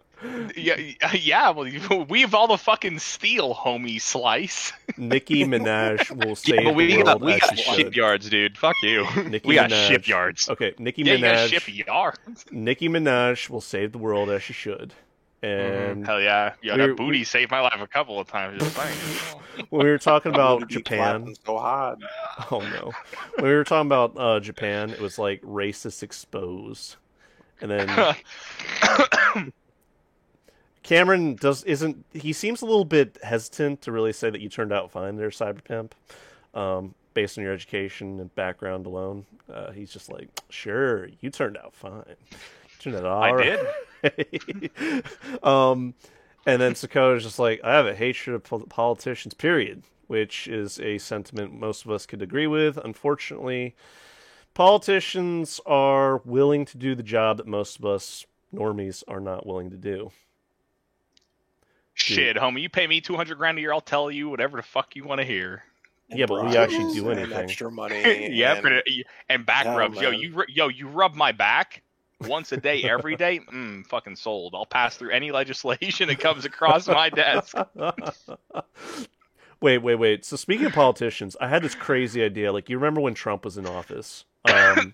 Like, I had this, like, crazy parody idea where it's like, all right, you furries, the rest of America does not want you here. In fact, I don't want you here. So what we're going to do is we're going to give you your own city.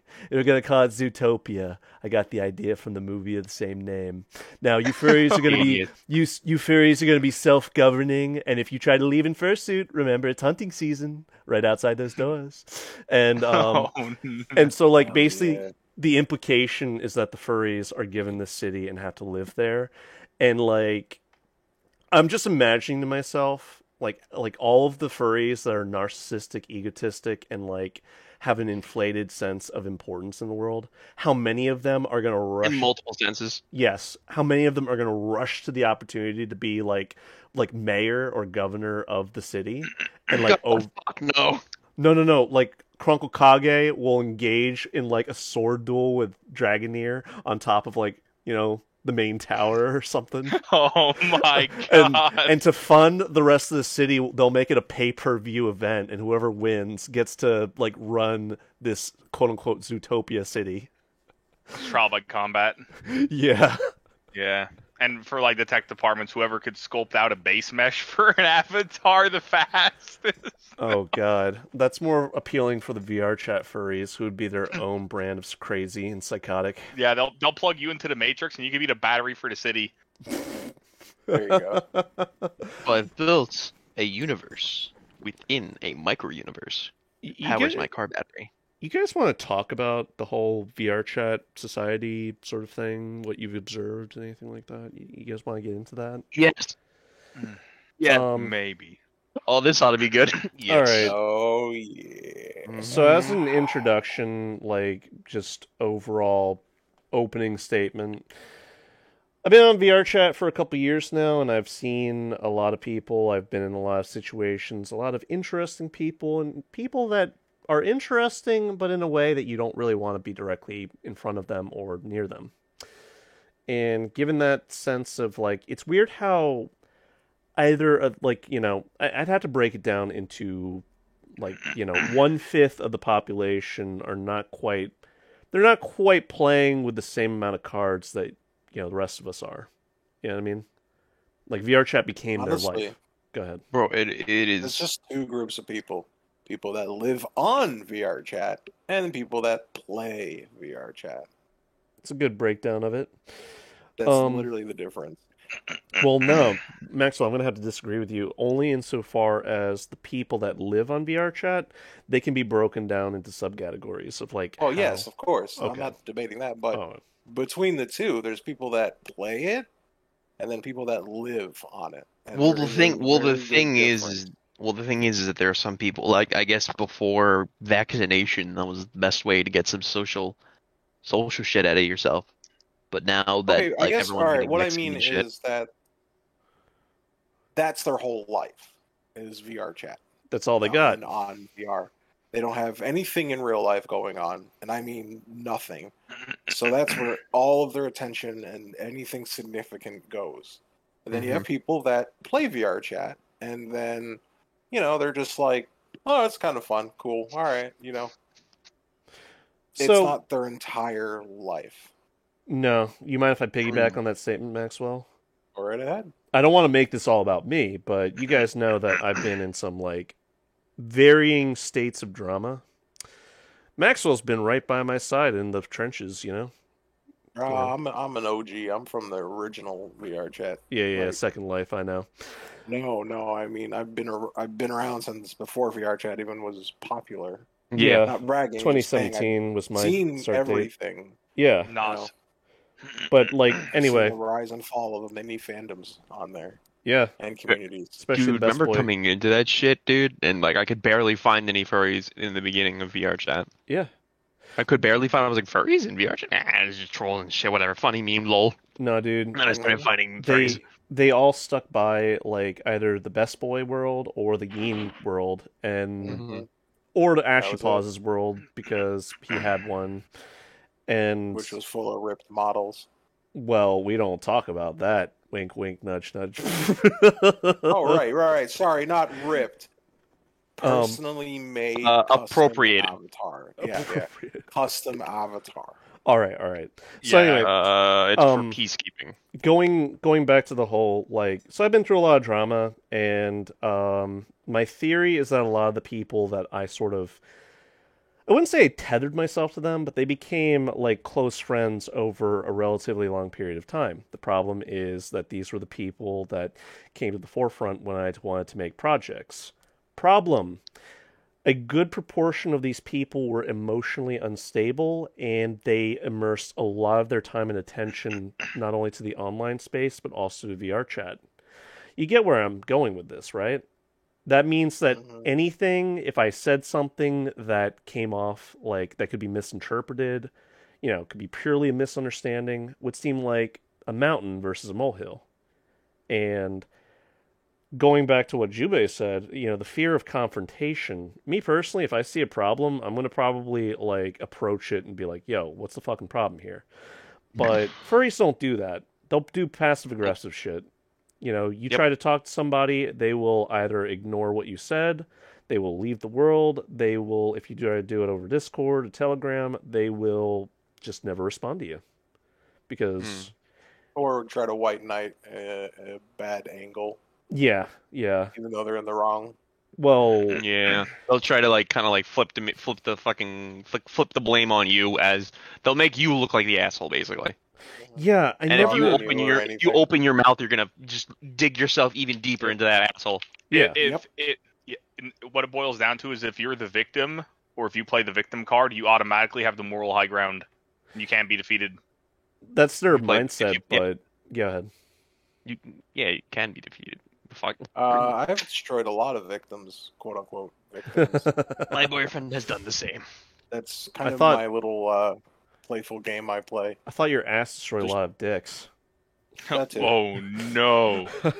Yeah, but we know that already. But no, I have a lot of I have a combos I wide saved personality. just because it's so fun just to see how they play this victim card and flip so quickly back and forth. It's like they're a damn pancake. It's so weird because like Pancakes They'll- are delicious.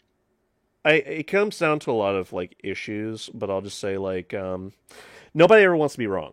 Like everyone automatically has to be right. And me personally, I'm more of the mindset of, okay, if something's actually true or actually false, I want to know which is which. And if I said something that was not factually correct, then go ahead and correct me, and we can move on from that. Although, in some cases, like it doesn't matter who is actually right or wrong in the first place.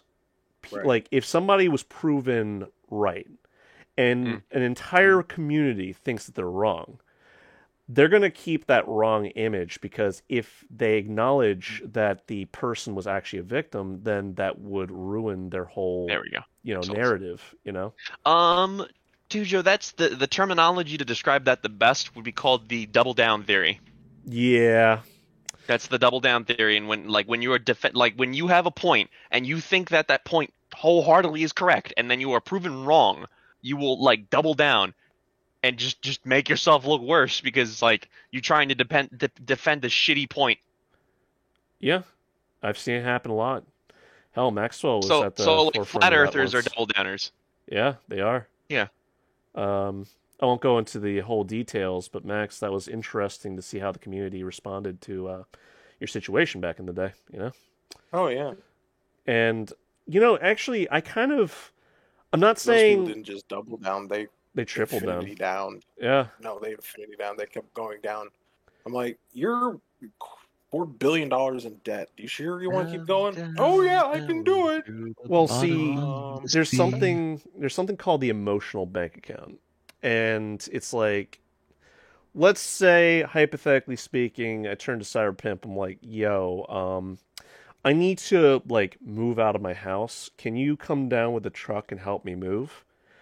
Cyber, being the good person he is, he comes over and he's like, wholeheartedly, yeah, man, I'm going to help you get out of here, and, this is a favor. Cyberpimp has just done a favor for me.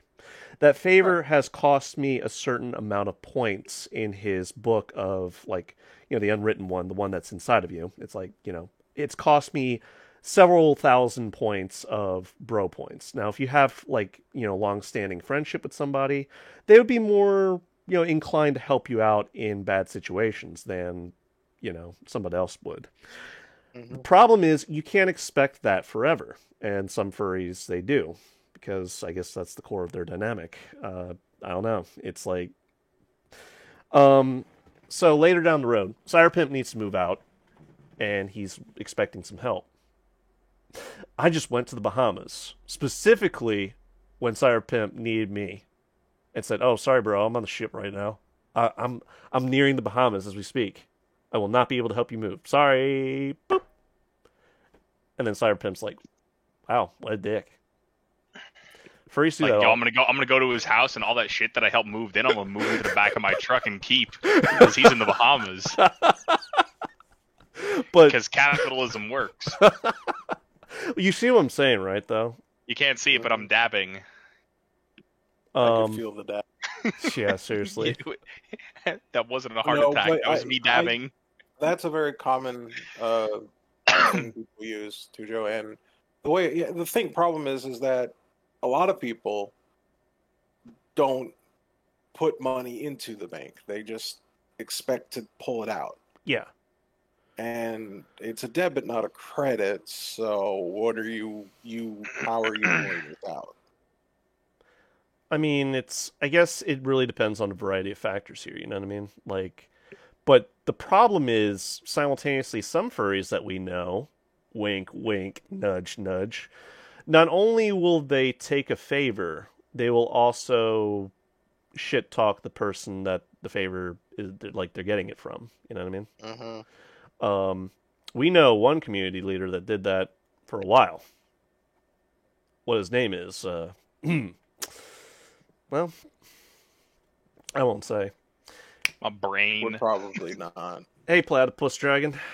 Let's see. Let me look through this. There's a bunch of comments that we missed. The problem with those big communities, also with the owners, is that these communities start to grow a mind of their own. They become their own entity to the point where they just become vicious. Like, and then the owners just turn a blind eye. Yep. They're I like, kind of figured. oh, my community's perfectly inviting and we love new people. And as soon as you join, it's like, who the fuck are you? You asshole. New person rolls up. Yo, you ain't an OG. Get stepping, little bean. Right, exactly. Reminds me of the hyena community, actually, the more you say it. And the old Best Boy community. All of them. It's all of them. And they're all so... I don't even know if they're blind to it or if they don't care anymore. I know for the hyena, freaking... The original creator just left. He's like, I ain't dealing with this shit. He hasn't left. He still caters to the community. Well, but in such a blind way, though. Yeah, and definitely. That's why I say left, because like he leaves it to the next in kin, basically. Mm-hmm. And it's kind of like kin leaves in the middle of like heavy drama. He's like, I'm sorry, this is what mods and admins are for, peace, and he just leaves. And cool. I mean, that's fine. That's what mods and admins are for. But I mean, when you're having like actual, head people being like, I'm not dealing with this, what kind of community do you have? I mean, So it comes down to a combination of factors here. The Best Boy community, like from the spoken words of like Commander Charms, Twitchin, Base, it turned into a power struggle. And once the people that want the power get into positions of authority, that, they're just kind of like, they basically, I don't know, Yes, it is. I wouldn't say like they make the rules, but they're like in positions of like moderation, or they're well respected in their own domain. They had the perception of like complacency at that point. They've made it to the top. They don't have any incentive to, do anything more. And furries are weird because they'll constantly like complain about, oh, nobody likes me. Like I want people to be by my side. I want to have this group. And then once they get that group, they forget what it's like to have been a no-name, like a nobody. And suddenly people are expendable at that point, You have your core group, you have hangers-ons, and then you have people that are new and come in from the outer fringes. The people that come in that are new from the outer fringes, they are expendable, but that's not to say that the people that are closest to, the OGs, quote unquote, aren't going to be like backstabbed at some point. You know what I mean?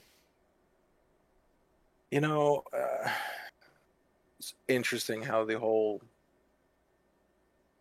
power shift changes and everything, and it's kind of sad when you have such a fascinating avatar, I'll say, I guess. Yeah. And then you have a community that starts growing around it, which is great. That's what you want, right? And yeah. Then you have the interpersonal politics of like admins arguing with admins or whatever. And then you always have that one admin's like, I'll take control, I know what to do. And sure, maybe they do. But then the community starts growing a mind of its own where the community makes decisions for you. And you don't get a say anymore. Right. Because now you'll start having cliques of not just 2 or 3 anymore, of 30, 40, 100, where you can't just ban one person anymore. Then, all of these servers, it happens. And it's like, I don't know. It's frustrating, but it seems like kind of avoidable if you know what you're doing. But In some not when you cases, it's have unavoidable. someone running it who's not even 18. In So, some cases, I would say it's unavoidable. Only insofar as someone's individual ego is always going to supersede the person that they see as either being a cockblock or somebody that's standing in their way. You know? They do something that pisses somebody off. All right. yeah, That turns into an altercation. And people that are closest to those two individuals are going to have their own mentality. Some are going to vouch for their friend. Like if they have a personal investment in their friend, they're going to be like, oh, he was clearly in the right and you were clearly in the wrong. But that will cause a cascade effect, you know? Like it happens all the time. And yeah. It's like, forget... The problem is that, like, Go it's ahead. always, you know, sure, my friend is really good at adminning, he's done others, are cool. Okay. So then you start getting these bunch of friends all together, and they're all admins, and it's like, now that's a whole clique onto itself, and they have the power to do whatever they want, and, you know, of course, the members aren't going to question the admins, because, well, they're admins. And it's just like, yeah, we think this person's bad, and it's like, okay, why? Oh, they did this, this, and that, and it's like, okay, is that really that bad though? They had an opinion or something, you know? Hell Like, yeah. oh, what if we made shit. a better texture? Or what if we did this? What if we did that? It's like, okay. No, that's stupid. We got to keep it original. And it's like, We got to keep it original. Yo, like why community? I don't even know. I'm not like super big into like any click or another. Uh-huh. But like one of the things I remember was I was in a Blender like 3D modeling group. Big server, you know, the tens of thousands of people in it. And someone came in there and they were working on something. And this was like a younger individual. I believe they were only, I have no idea. They might have been like 15 or 16, and I was like, yo, like, what are you working on? They were like, yo, check this out. And they show us like a CAD file, and it's a Protogen head. Right. And I'm like, that is fucking incredible. And they're like, yeah, I'm kind of bummed out. I was like, why? What happened? They're like, yeah, I got kicked out of a server. I got kicked out of a Protogen server. I was like, why? Like, what'd you do? They were like, yeah, they told me the Protogen visor had to be rounded. It had to be convex, and it couldn't have angles on it or planes on it. It had to be a curved visor, like the cockpit of a jet. And I was like, who the fuck said that? I was like, and I'm like puzzled. I'm like, this individual right here, this younger individual, they have the knowledge and the capabilities to put their vision and their design into a CAD file, which will then be 3D printed. Right. Yeah. And I'm like, that is absolutely astounding.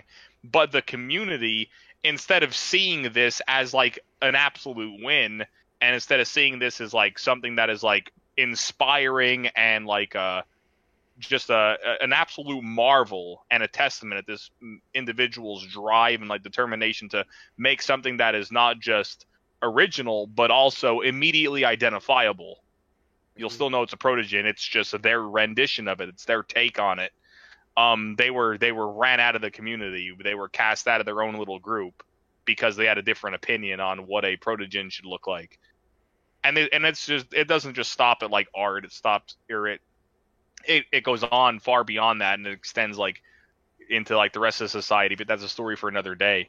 But they took something that would have been in any other likeness if the cliques or the communities never would have existed, and if this person just made this piece of art loosely based on this original character here or this original design here, but they tweaked it and they made it their own and they crafted it from nothing with their bare hands and with the aid of a 3D printer.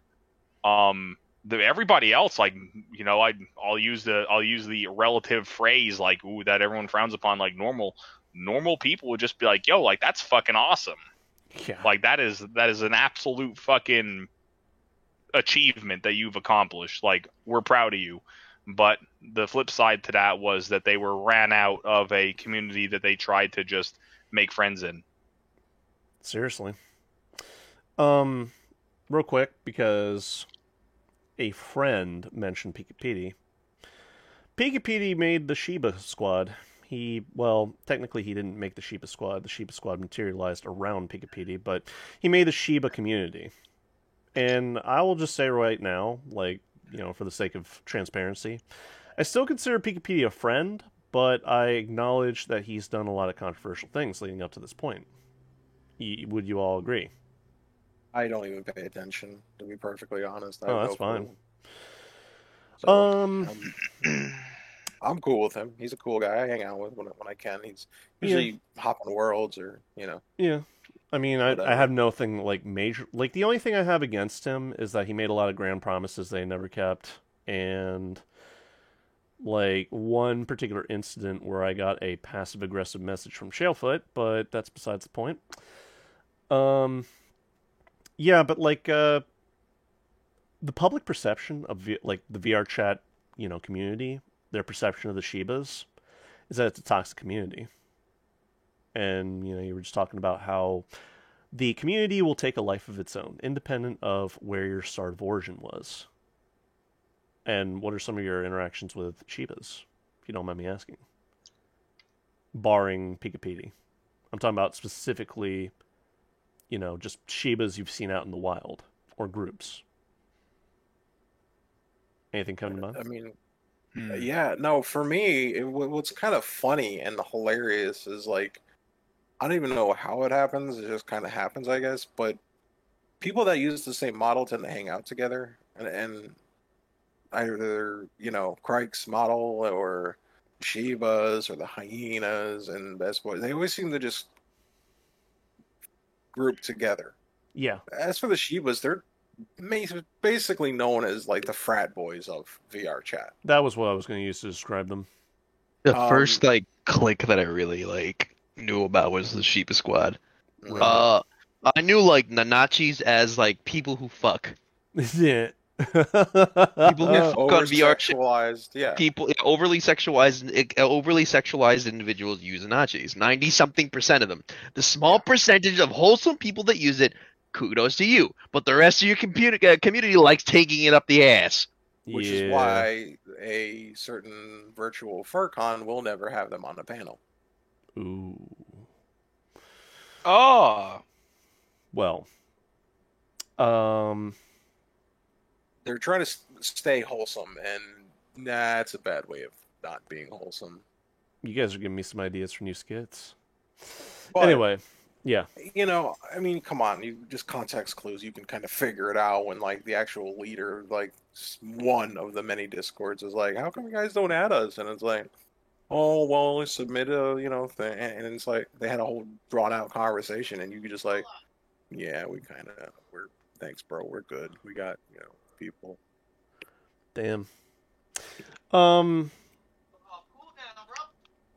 When people have a certain comfort level with the group that they fall into, that's where you get to see a combination of either mutual enjoyment and cooperation and having a good time, or Jubei, we're getting a lot of background noise from you. All right. You kind of see the clash of egos, honestly. That's the one thing that I keep running into in VR chat. Is people have an unwarranted, overinflated sense of themselves. And what's weird is that only sometimes will people actually challenge that or say it's a problem. Most times it's either encouraged or tolerated. One of the two. And that's when you get people that they're relatively on top of whatever community, be it the model making community or the creators. They have power and influence in sort of a way that people in that position never really had before. And that's when you get to see the bad side come out. They say something particularly toxic, or they get into an altercation with somebody, a verbal altercation, and people will automatically take the side of the person that's well known for what they're well known for. Being a model maker, being, a member of the community, what have you. I'm sure you've seen it. at least a couple times. No doubt. More than a couple. The thing for me though is I'm so honestly tired of all the faff on VR chat. It, fake as if you get it. Anyways, it's just disgusting to be perfectly honest. And look, I understand that people go on to be something they're not. That's Yeah. fine. But there's a difference from like, oh, cool, I'm a dog now, awesome. But then there's like, yeah, I'm a dog, and screw anyone who doesn't believe my exact beliefs. What? No. It just reminds me of that one little video. It's like everything about me is a wolf except for my body. I eat dog food and everything. Wow. You know, somebody you knew very well ate dog food. Mm-hmm. Oh, You no. know, for me, I just try to stay under the radar, and luckily, I have this magical, innate ability to just not be noticed. I don't know. Yeah, how it who the fuck happens are or you how it again? works. Well, no, I'm serious. I'll go into a world with like everyone there being my friend, and like I'll be talking with one person, and another person will join, and 20 minutes will go by, and they'll be like, "When did you come here? You just joined the world?" I'm like, I've been here, bitch. "No." See, I've been here since the beginning. So I actually take advantage of that and just be like, I'm just a witness. Whatever. Yeah. I enjoy chilling and hanging and whatever happens. And, you know, That's fair, dude. I just walk away from the drama, or if anyone tries to pull like a, make it me feel like a pity party or empathy party, I'm like, okay. See, for me, it's come down to no, what I was going to mention is like some of the people that are like cherished by the community. I constantly see like a cry from help come from them once or twice, like over social media. They have all of this going for them, but they'll still bitch about how they're sad, lonely, depressed. But they have legions upon legions of fans that will come right up and be like, hey, if you ever need to talk to somebody, I'll be right there for you. And me, I'm fortunate to have a denomination of friends I can turn to talk about certain things whenever the inclination arises, but not so much the fans, and I guess I don't need them. But it's just weird to me, how they, I don't know, there's this juxtaposition between their actual position, that they have a whole number of people that are there for them as who they are. They don't appreciate it, I feel like. Or maybe they can't handle fame. They can't handle recognition. They can't handle popularity. And what bugs me is that sometimes when somebody acts out or does something that's not exactly good, if you try to criticize or question that, people in the community will be like, oh, don't you understand how they lived such a hard life up to this point? Don't you understand the struggles and trials and tribulations they went through to get here? And it's just like, yeah, no different from me. From what I've been through. That actually legit pisses me off when people are like, oh, I've had such a hard life. I'm like, who hasn't? No, even better. Like someone that's willing to defend somebody else's bad actions under the pretense of they live such a hard life. That kind of annoys me. Oh, yeah. It's like, why don't you open your mouth just a little wider so they can shove that 12-inch dick down your throat? Oh no. Well, I mean, so commenting on Sakoto's comment, yeah, when quote unquote famous people come around and stuff, I mean, it's like that's very off putting to me. That's very like pretentious, and I'm like, whatever. Like, oh, it's this person, you should know this person, right? No. Should I? Like, yeah. And it's just like I don't follow that whole Popufer thing. That's like a literal disgusting thing unto itself. I hate to say it.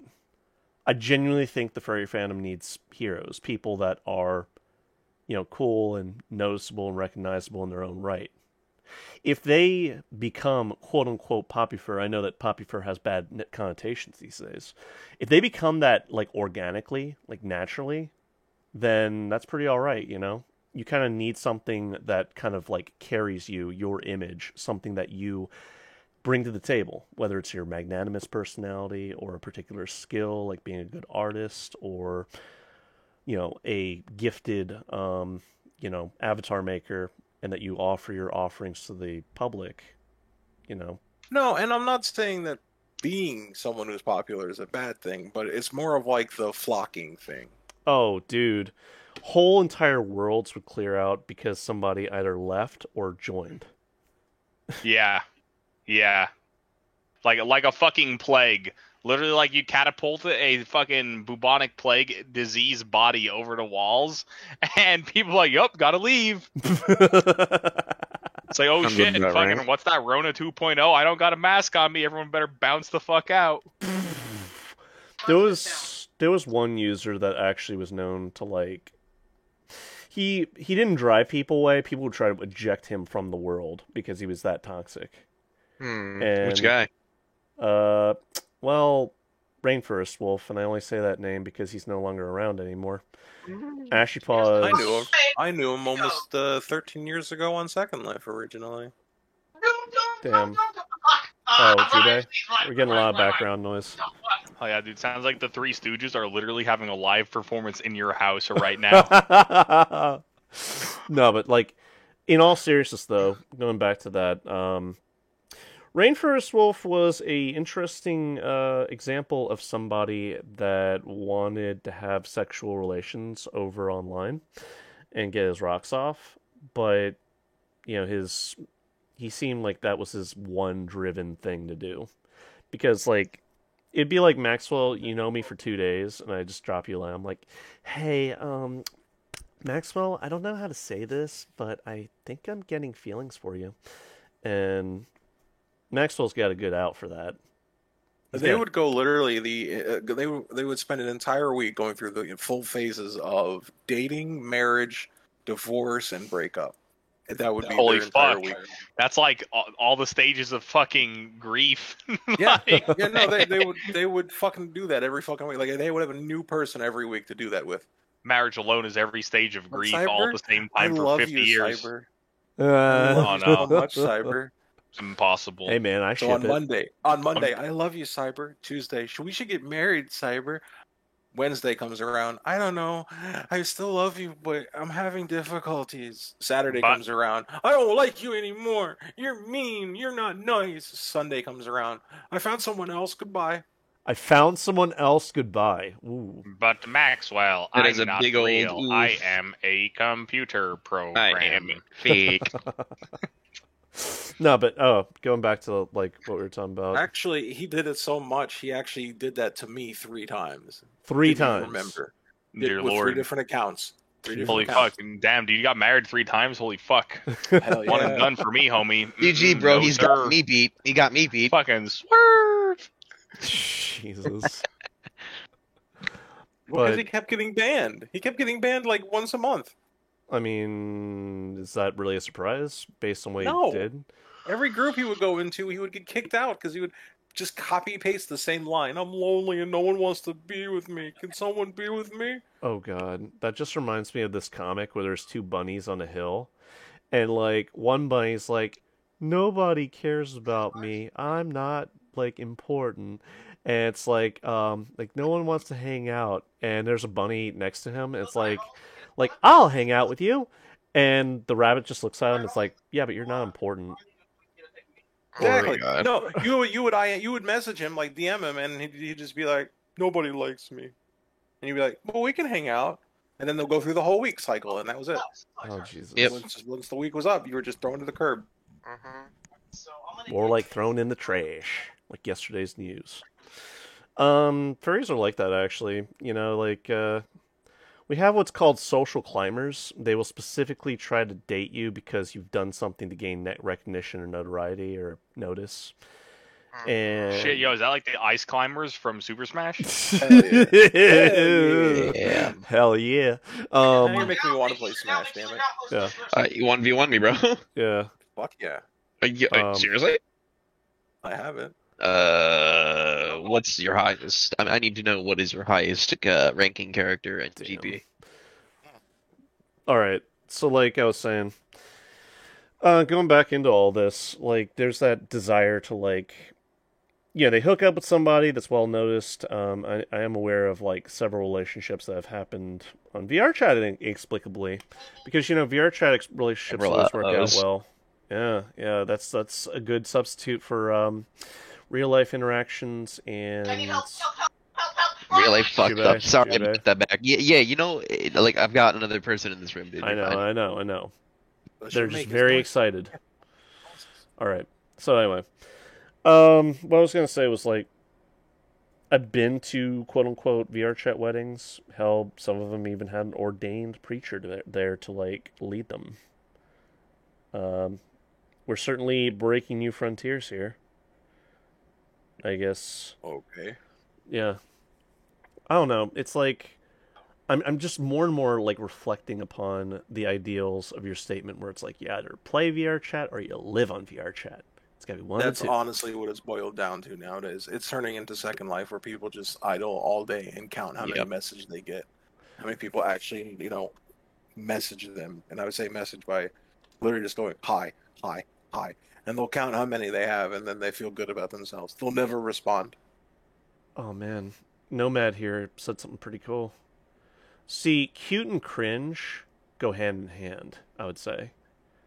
Oh, because definitely. because what happens is somebody will do something or say something to try to come off as cute, and it really just comes off as cringy.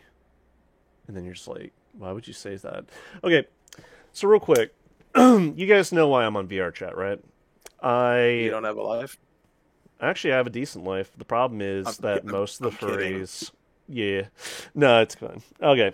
So I came here for a social life as well as building like projects. Like I want to make movies here, of which some of you are a part of. And Indeed. it's exposed me to a lot of people, other content creators as well, some of which are pretty cool or pretty cringy. And I just want to make the best thing that I can. But at the same time, I also need to maintain a social life on the side because I want to meet people that are independent of the project. Like I'm sure you guys need a break from me. I need a break from you. It goes hand in hand. Yeah, you're a lot of panda to take care of, so yeah. Yeah, especially between the legs. Yeah. So like it's weird. Some people, once it's like all of their friends have to be in the same group, or one person will be a part of like 10, 12, 15 different groups. That's usually the trend that I've seen. And occasionally you'll find that one weirdo in the group who will only hang out with you or do stuff one-on-one basis. They will not go into, like a group setting. I mean, some people don't like the group setting. I'm not a big fan of it because I don't get to, put all my undivided attention on that person. In my experience, the group setting becomes a fluctuation between one-on-one or group conversations or just rambunctious nonsense fun, and then back to like talking, having a deep conversation with someone. And Sakoto was not personal. I was not thinking of you when I said it. Calm down. Anyway, I'm just going from personal experience and some of the people that I've hung out with, but there's a couple of people I know that I've actually been actively trying to avoid in VR chat. And okay, so furries need somebody, right? They need either a group or somebody that can be like their default, right? Oh, hell yeah, son. I'm sure you guys have somebody in mind when I say that. Yeah, my boyfriend. Well, that's most furries don't have boyfriends or girlfriends. They don't They should have. get better. Well, they should get better. they should just. They should just. Well, they should just. Sorry. They should just step up their game, man. Johnny don't like a quitter. I'm sorry. It's fine. It's fine. But yeah, I found a particular individual that at first they just seemed very annoying. Like, I kind of look at them, and for a while, I have like a very high sense of like social tolerance. Like, I can put up with somebody's bullshit for a relatively long span of time, but I have limits too, you know? Like, imagine somebody that's like, it feels like they're talking at you and not really with you. You know what I mean? All right, I'm gonna assume that silence is either you're all Yeah, no, trying to. I was muted. No, Sorry. I'm like I don't know what to say, man. I'm just a fox, bro. Like, hitting like a hammer. Hidden like a hammer, like in your head. Oh, fuck. My brain. Or did you say like you need to hit them with the hammer because they're so annoying? Everyone's getting hit with the hammer, even me. God damn it! You just I'll hit myself first twice, so that way I get to hit everybody else once. they were like, oh man, that just reminds me of this pug I was talking to, and I kept like, Maxwell knows I had this bad habit of acting like I'm beating people up on VR chat, like I'm just punching at them or something like that. yeah, it's not very nice. Yeah, I know, but it's a bad habit. The pug just makes an angry face, and he's like, "You want to get cut? Where's my knife?" That's it. As soon as I find my knife, everybody getting cut. That's what I was thinking. Where's my knife? But all right. So this annoying person. What ended up happening was there was a particular friend that had introduced me to him. I felt obligated to hit the accept button when I received the friend request, because that's something that's nice to do. You know, you want to be in a room full of people that you know. So what I did after I got to know this person is that I've increased the threshold of knowing somebody from 5 minutes to 10 to get a real sense of what a conversation would be like, because clearly like a minute wasn't long enough, because yeah, they just kind of latch on to you like a lamprey eel. We went to a world, and everywhere I went, they had to be like 5 feet behind me the whole time. And I remember I was having a really cool conversation with somebody, and they had to just bomb rush the conversation to like say something that was tangentially related for 10 minutes, and then awkwardly walk away. And it made me kind of want to chew my own wrist off. I'm gonna be honest with you. Like the fox strategy of getting out of a trap. But I don't know, like they were getting better for a while, and then they just got worse. Like they don't seem aware of like basic social cues or social norms, and they just kind of do and say whatever strikes their fancy whenever it strikes their fancy. I say that to you guys because there's only a couple of people that have managed to like really make me feel like this guy is fucking annoying. But it gets better. Apparently, this person was a cyber stalker of somebody, like a friend group I used to be a part of. So, like, not only was this person like very annoying, they were also obsessive, compulsive, and borderline like stalkerish in what they would do. I wouldn't be surprised if they're watching this live stream right now. Knock on wood. That's where the thumbs down came from, didn't you know? Yeah, I saw the thumbs down the second you hit go live. I was like, oh, someone here. Mm-hmm. Yeah. Check the members. Oh, There's other illicit means on how you can find that out, but I Yeah. won't advertise that online. no. They're one of my Maxwell, you remember the first film project, right? Yes, I do. They're one of our esteemed fan club members that like want to obsess over everything I do. Because, that's a good use of your life, right? Oh yeah, bro. If I was famous, Yes, me. That's the best use. well, see, if I was famous, that'd be one thing. I don't even, I guess that's my fan troll. Like, famous people, they always want, like, a fan troll or something like that. Yeah, it helps your popularity, man. I don't know, man. It seems like an ankle biter to me. But that's okay. Yeah, I don't know. Like, there was a time, like, I went to a world to join off of a friend, and what ended up happening was, like, I heard the guy's voice there, and I'm just like, oh, man, no, man. Mission abort, man. Mission abort. Hit that abort button.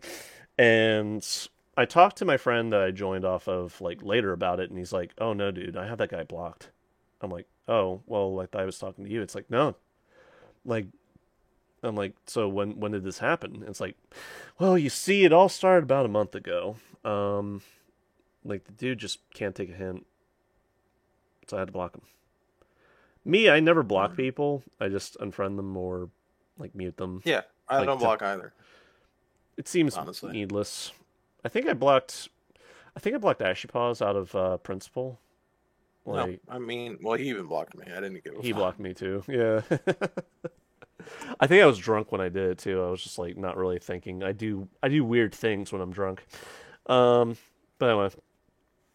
No, it's I guess he's a good example of a person that's not malicious per se, except for the stalker behavior. That's a little bit malicious.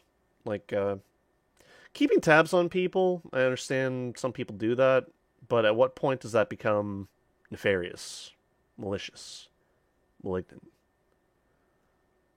Yeah. I What do you- mean, there's Yeah. keeping tabs and there's just being a douche. So, I mean, it's kind of like, Okay, Maxwell, imagine everywhere you went, I was like 5 feet behind you. And I would just awkwardly be staring at you if you're trying to have a conversation with somebody.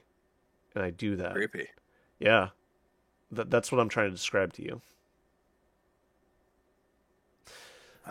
Look, people are just crazy, man. You can't really, like, People are stupid because people are just people. People true. are people. That's what they are. All right. I think we got about 20 minutes before I want to close this live stream down because I think 2.5 hours is a pretty good mark. No doubt. Did you guys have any closing statements you guys wanted to make or anything that you really wanted to get a diatribe out on? I don't. Okay. Did you guys remember to hit that bell? Yeah. That's it. You're going to jail. I'm going to jail. straight to the bad place. Yeah, you're going to horny Indeed. jail. Don't worry, you'll have lots of friends there for the. You're right. You know what? I'll be thrown into a building where no real reforming really happens, and they're just put back into society. Don't drop Hell the yeah. soap. Yeah, don't commit a violent crime. I'm just sitting here like quietly listening to you guys, like putting in my couple cents while playing. Yep. Don't just break the invaded law. You'll LeBron be all James. right. Jabron James. I'm sorry, Jabron James. Yeah, Jabron James, his retarded Jabron half James, cousin. bro. Jabron James. I'm here Not to fuck Jabron Jabron Lames, James. yo. Bro, why Damn. is this guy? Bruh. It's fun. Oh, Jabron Lambs. Hey, Jesus Yeah. Christ, this guy's already Not, the role. Oh, he's wait, French. wait. It's Jubron Lames. Jubron. LeMays. All right, listen. There was one thing I wanted to mention to you all as a topic of interest, and it sort of tangentially relates to everything that we'd be talking about, you know, sort of VR chat communities taking on a life of their own, doing this, that, and the other, right? Furries don't like clout chasers, and I'm seeing a fandom full of hypocrisy and contradiction, because I see nothing but clout chasing in some days, you know? Mhm. Like that desire to be noticed, and it's like if you're just doing it for doing it, like in subtle ways, that's one thing, but if that's everything that motivates you, it's like, why? You know? Why are we here? Just to suffer. Exactly. I know why I do the things that I do, but I'm starting to question if the people that like I notice or see know what they're doing at the best of times. 'Twas the best of times, 'twas the worst of times. I never read that book. Great book. Did you actually read it, or are you just quoting it because you can? It's lit. It's No, not the good one is Doesn't the Sorry, really- guys. That kill. the things they carried. Sorry, guys. I just killed Jabron James in an invasion. Sorry. Hell yeah. It's kind of a dick move, bro. I mean, he was just enjoying life. He wasn't doing anything bad. Yeah. Well, you know what? Being an unkindled Jabron James, he needed to be To be put down. fair, what is Jabron James doing in Drangleic or wherever this taking place? Like, what Dark is he? Souls 3. Yeah, what is he I doing don't know, here? man. Is he going on a vision quest? Being stupid with pyromancies, apparently. Dude, you just killed like LeBron James's like retarded half cousin. Like that's Hell yeah. Hell yeah, that's dude. pretty Feels dick bad. move. Yeah, Yeah, man. it feels absolutely not really bad. All right, so Clout Chasers. He was trying his absolute hardest though. Clout Chasers. There is one particular individual that was particularly bad at it. It's Maxwell. me, I promise. Isn't that a nah. vaping term? Cloud chasers? Clout Chasers. Oh, cloud chasers. What the fuck? Yes. There's Like, they one get particular mad individual we clout. know. Yeah, there's one particular individual we know as Sweet AP. Not Sweet JP, Sweet AP. Maxwell knows him. Or Neil. Alien vs Predator. Remember Max? Remember that fine, bright-eyed young man? I don't think he was really that young when he first joined VR Chat. I think he was our age. What was the name? AP. AP. Oh. Yeah. He's the only furry I've ever met that tried so hard to convince you that he was a poppy fur. And do everything he could to destroy that image through his own actions.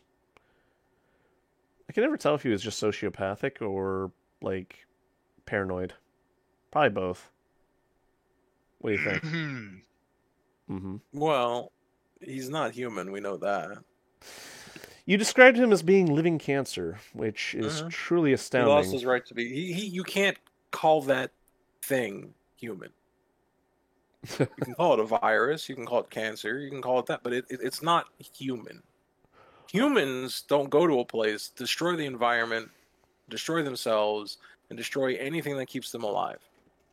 Human beings do that. Shit. No, Homie, you seen the rainforest? Yeah, but we still try to plant them afterwards. It's No, I'm true. being serious. I'm being serious. We try to plant them afterwards. We try to, put it back the way it was. But we don't. Let's use that as an example. Mm-hmm. Humans cut down a rainforest and will plant trees to put it back. Cancer will burn the rainforest, let it catch on to the rest of the continents, and be like, "All right, we're done. All life is dead." Oh, man. Hey, because I've been watching... Go ahead. No, but that's what that is. That's what that person thing is. It's not human. Human would be too nice of a term. Oh, that's It's fair, cancer. dude. He's more akin to cancer than to human. All right, I want to quote Halloween 1 because that's relevant based on what I've been watching with a friend of mine lately. But I'm going to treat you guys to my attempt at voice acting. Let me see. I met him 15 years ago. I was told there was nothing left. No reason, no conscience, no understanding, even the most rudimentary sense of life or death, good or evil, right or wrong. I met this 26-year-old man-child with his blank, pale, emotionless face and the blackest eyes. The devil's eyes. I spent 3 years trying to reach him, and then another 3 trying to keep him locked up because I realized what was living behind that man-child's eyes was purely and simply evil. Nice. I just had to. Evil as fuck. I don't know. Oh, What I find the saddest thing about all of this, like my whole VR chat experience, like, don't get me wrong, I like the people I associate with today for the most part. Yeah, a couple of wrinkles here and there, but, no one's perfect. I feel remiss about the people that I've come to know along the way that have fundamentally changed as human beings. They are no longer the same people I knew back in the day, and it's through a combination of real-life events or being addled by drugs and alcohol that have brought them into a diminished mental state, Or they've developed for themselves a sense of ego that has prevented you from being able to, like, be recognized as a peer. They see you as below them, so they're not gonna treat you the same as, like, what I would treat you or Cyberpimp or Jubei here. Mm-hmm. I'm gonna play a little act. Oh no. Like, to like demonstrate this. Like, what was it? Hey, Cyberpimp. How's it going? What are you doing here? I was invited here. All right, well, I didn't really come here to chat. I came here to talk to you about Brendan Small, all right? We got this big game against Cancun coming up this weekend, and I need him at every practice, all right? It's a big game. I've been losing for 14 years straight. All right, I need him at this game, all right? I'll see what I could do. You know, Cyberpimp, I have to say, it's funny. Every time I get into a conversation with you, I always feel like you're being condescending to me. And it makes me feel a little bit uncomfortable. So, this is what we're going to do. I'm going to ask you if you're being condescending to me right now. And if you say yes, I'm going to kick your ass right here in the faculty lounge. And if you say no, well... Guys, I just got invaded by Big Peepee Man. Sorry.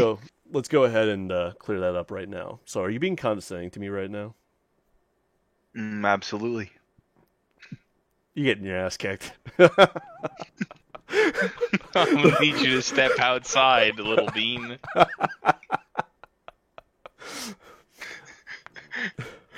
Just absolutely. That sounds like something you would. Yeah, that sounds like something you would say to a yin that like entered like the room, and it's like somebody you don't particularly like. It's like, I'm gonna need you to step outside, little bean.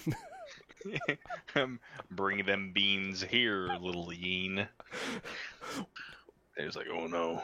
We don't like Cyberpimp. You're the person that I'm just imagining. Like, the world ended and it's like a post-apocalyptic environment, and you live in like a village or something with a bunch of other people, and somebody rolls into town one day. Maybe Maxwell dressed like a femboy.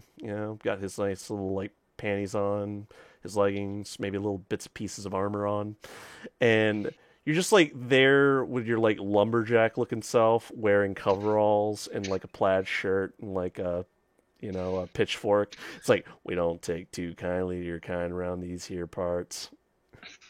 Oh no.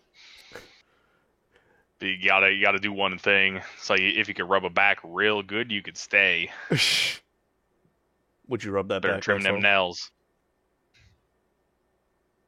We killed him. Yeah. Couldn't handle it. He passed out.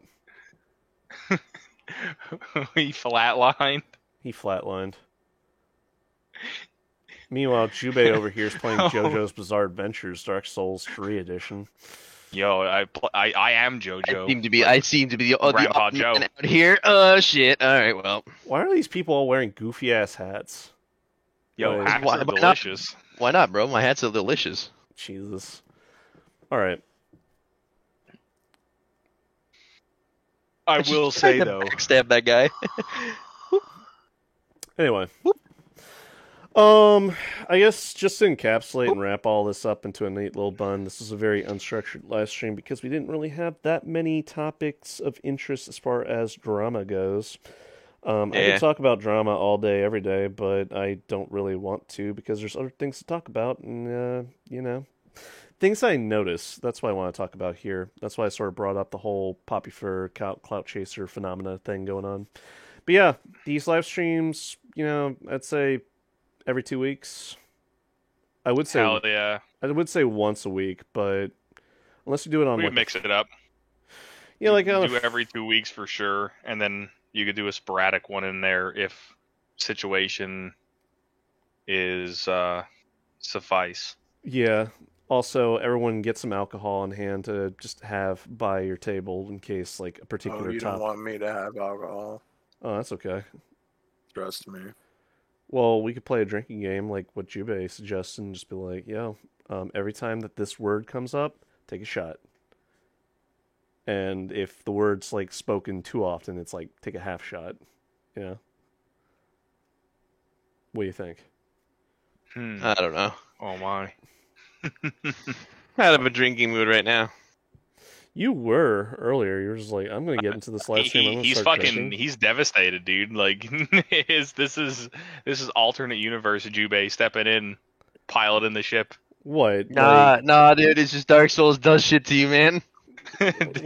Dark Souls you takes your known fucking better than to fucking play Dark Souls. You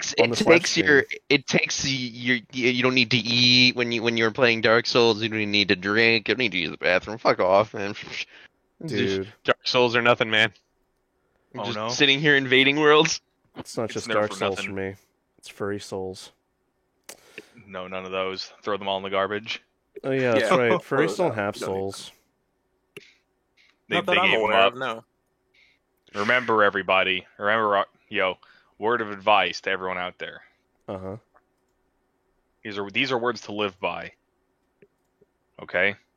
You can Uh-huh. wash away the stains, but you can never wash away the sins. I don't know, man. Like, furries have tried, and I'm just thinking of like furries that go to furry cons, and they would wear their fursuits or mersuits out in public, and then they started doing these things at dance floors where they would break out the blacklight, and all that did was show how much action that fursuit went through before it got to the before it got to the dance floor, and then furries were freaking out about it, and that became a social stigma from that point onwards. And even if you like tried washing the fursuit of like cum and whatever like nasty juices Oh, got on God. it, it would still be visible to the black light. So it's just kind of like, yeah, gotta show everybody how much fun I had this thing. Oh, no. That's why the Luma event, everything was all like glow in the dark and special shaders that's and shit. literally- It was to cover up all the sins. That's literally what I told somebody. Like, they came up to me, and like, they're a cool person to hang out with. It's just that their shader, the way they painted it onto their like avatar, I just said, dude, this is just reminding me of like, those fursuits that went under the black light, those Yeah. mersuits. And like, this is just telling me how much fun you've had, and like, you've probably been the centerpiece of bukkake fetish. Like, just all splattered, like shotgun blast in the middle. Hey, some people are into that. Yeah, I know. No kink shame here, bro. But still, that's just what I was thinking when I saw that, and I'm like, damn, like, look at this. I mean, I like being coated, so it's all good. Oh, God. Does the cum ever truly wash off? No. No, it just turns into like a weird film. Like, when you take a pudding cup and you leave it out on the table too long overnight. Stop. Jesus This Christ, is- you're quick with the one-liners. This is really a high note, like a high bar to set for like the ending of like our second episode.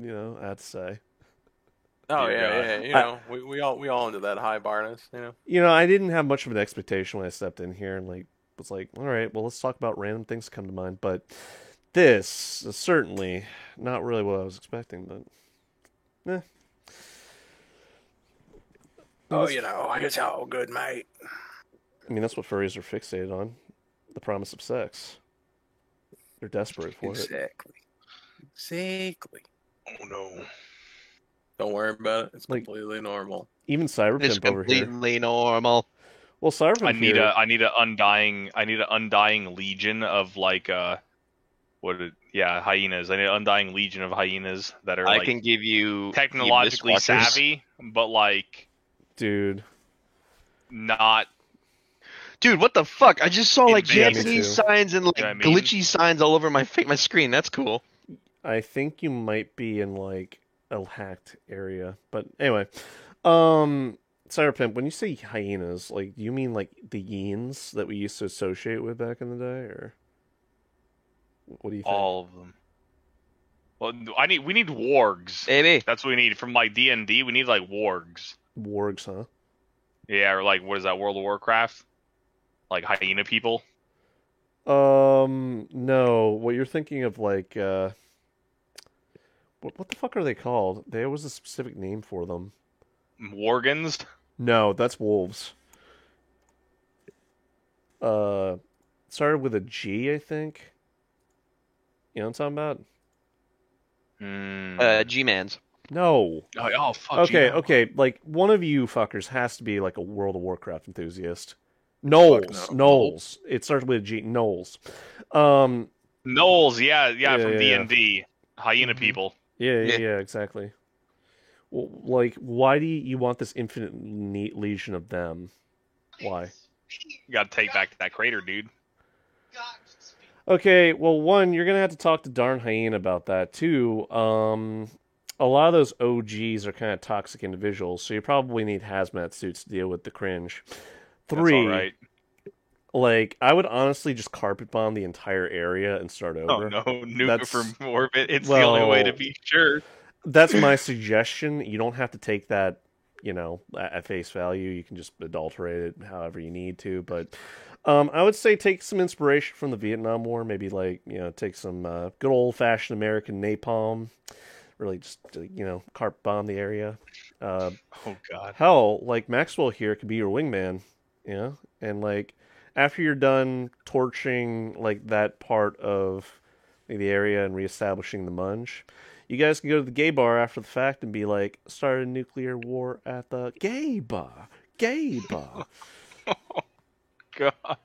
Hey, I'm down. I like that, Bob. Hey, I'm down. I can go for that. It's terribly effective. I mean, it's got to be done if you're going to do it at all. The only way to be sure. It must be done. All right, guys. Well, we got 15 seconds here to go. Thank you so much for joining me on this unstructured live stream, the Dead Furred meet. Try to call it the Dead Furred meet. But, till next time, guys, take care and peace. I hope you all have a better one. We're definitely going to try to establish more structured topics next time and be a little bit more mindful about the comments in the comment section, all 5 of them. So, those are top dog comments right there. I'll tell you what. You keep on keeping on. Yeah, man. Closing statements. All of you have the floor. Go. It's just you just really need to calm down and not act crazy. And just because you're free and you avoid confrontation does not mean that you are immune from confrontation and scenarios and situations because of your actions. Think before you act. Don't do anything stupid. That's all I gotta say. I can respect that. Cyberpimp. Yes, remember, there's always a mute button, and you could choose to look away from the computer screen every now and then if something offends you. Very wholesome. Maxwell? Live long and prosper? Hell yeah. All right, Agent Spock. I guess a word of wisdom to share. Each and every one of you are completely valid, and while you might have insufficiencies right now, you can work on becoming aware of those insufficiencies so that you can correct them and self-actualize yourself into being the furry that you aspire to be, and not be so cringe. And remember, as those good boy points roll in, you can start trading them in for tendies. Hell yeah! I got Indeed. tendies in the oven. I got tendies in the If fridge I help right you now. move your shit, you better get me on the back end. Jesus.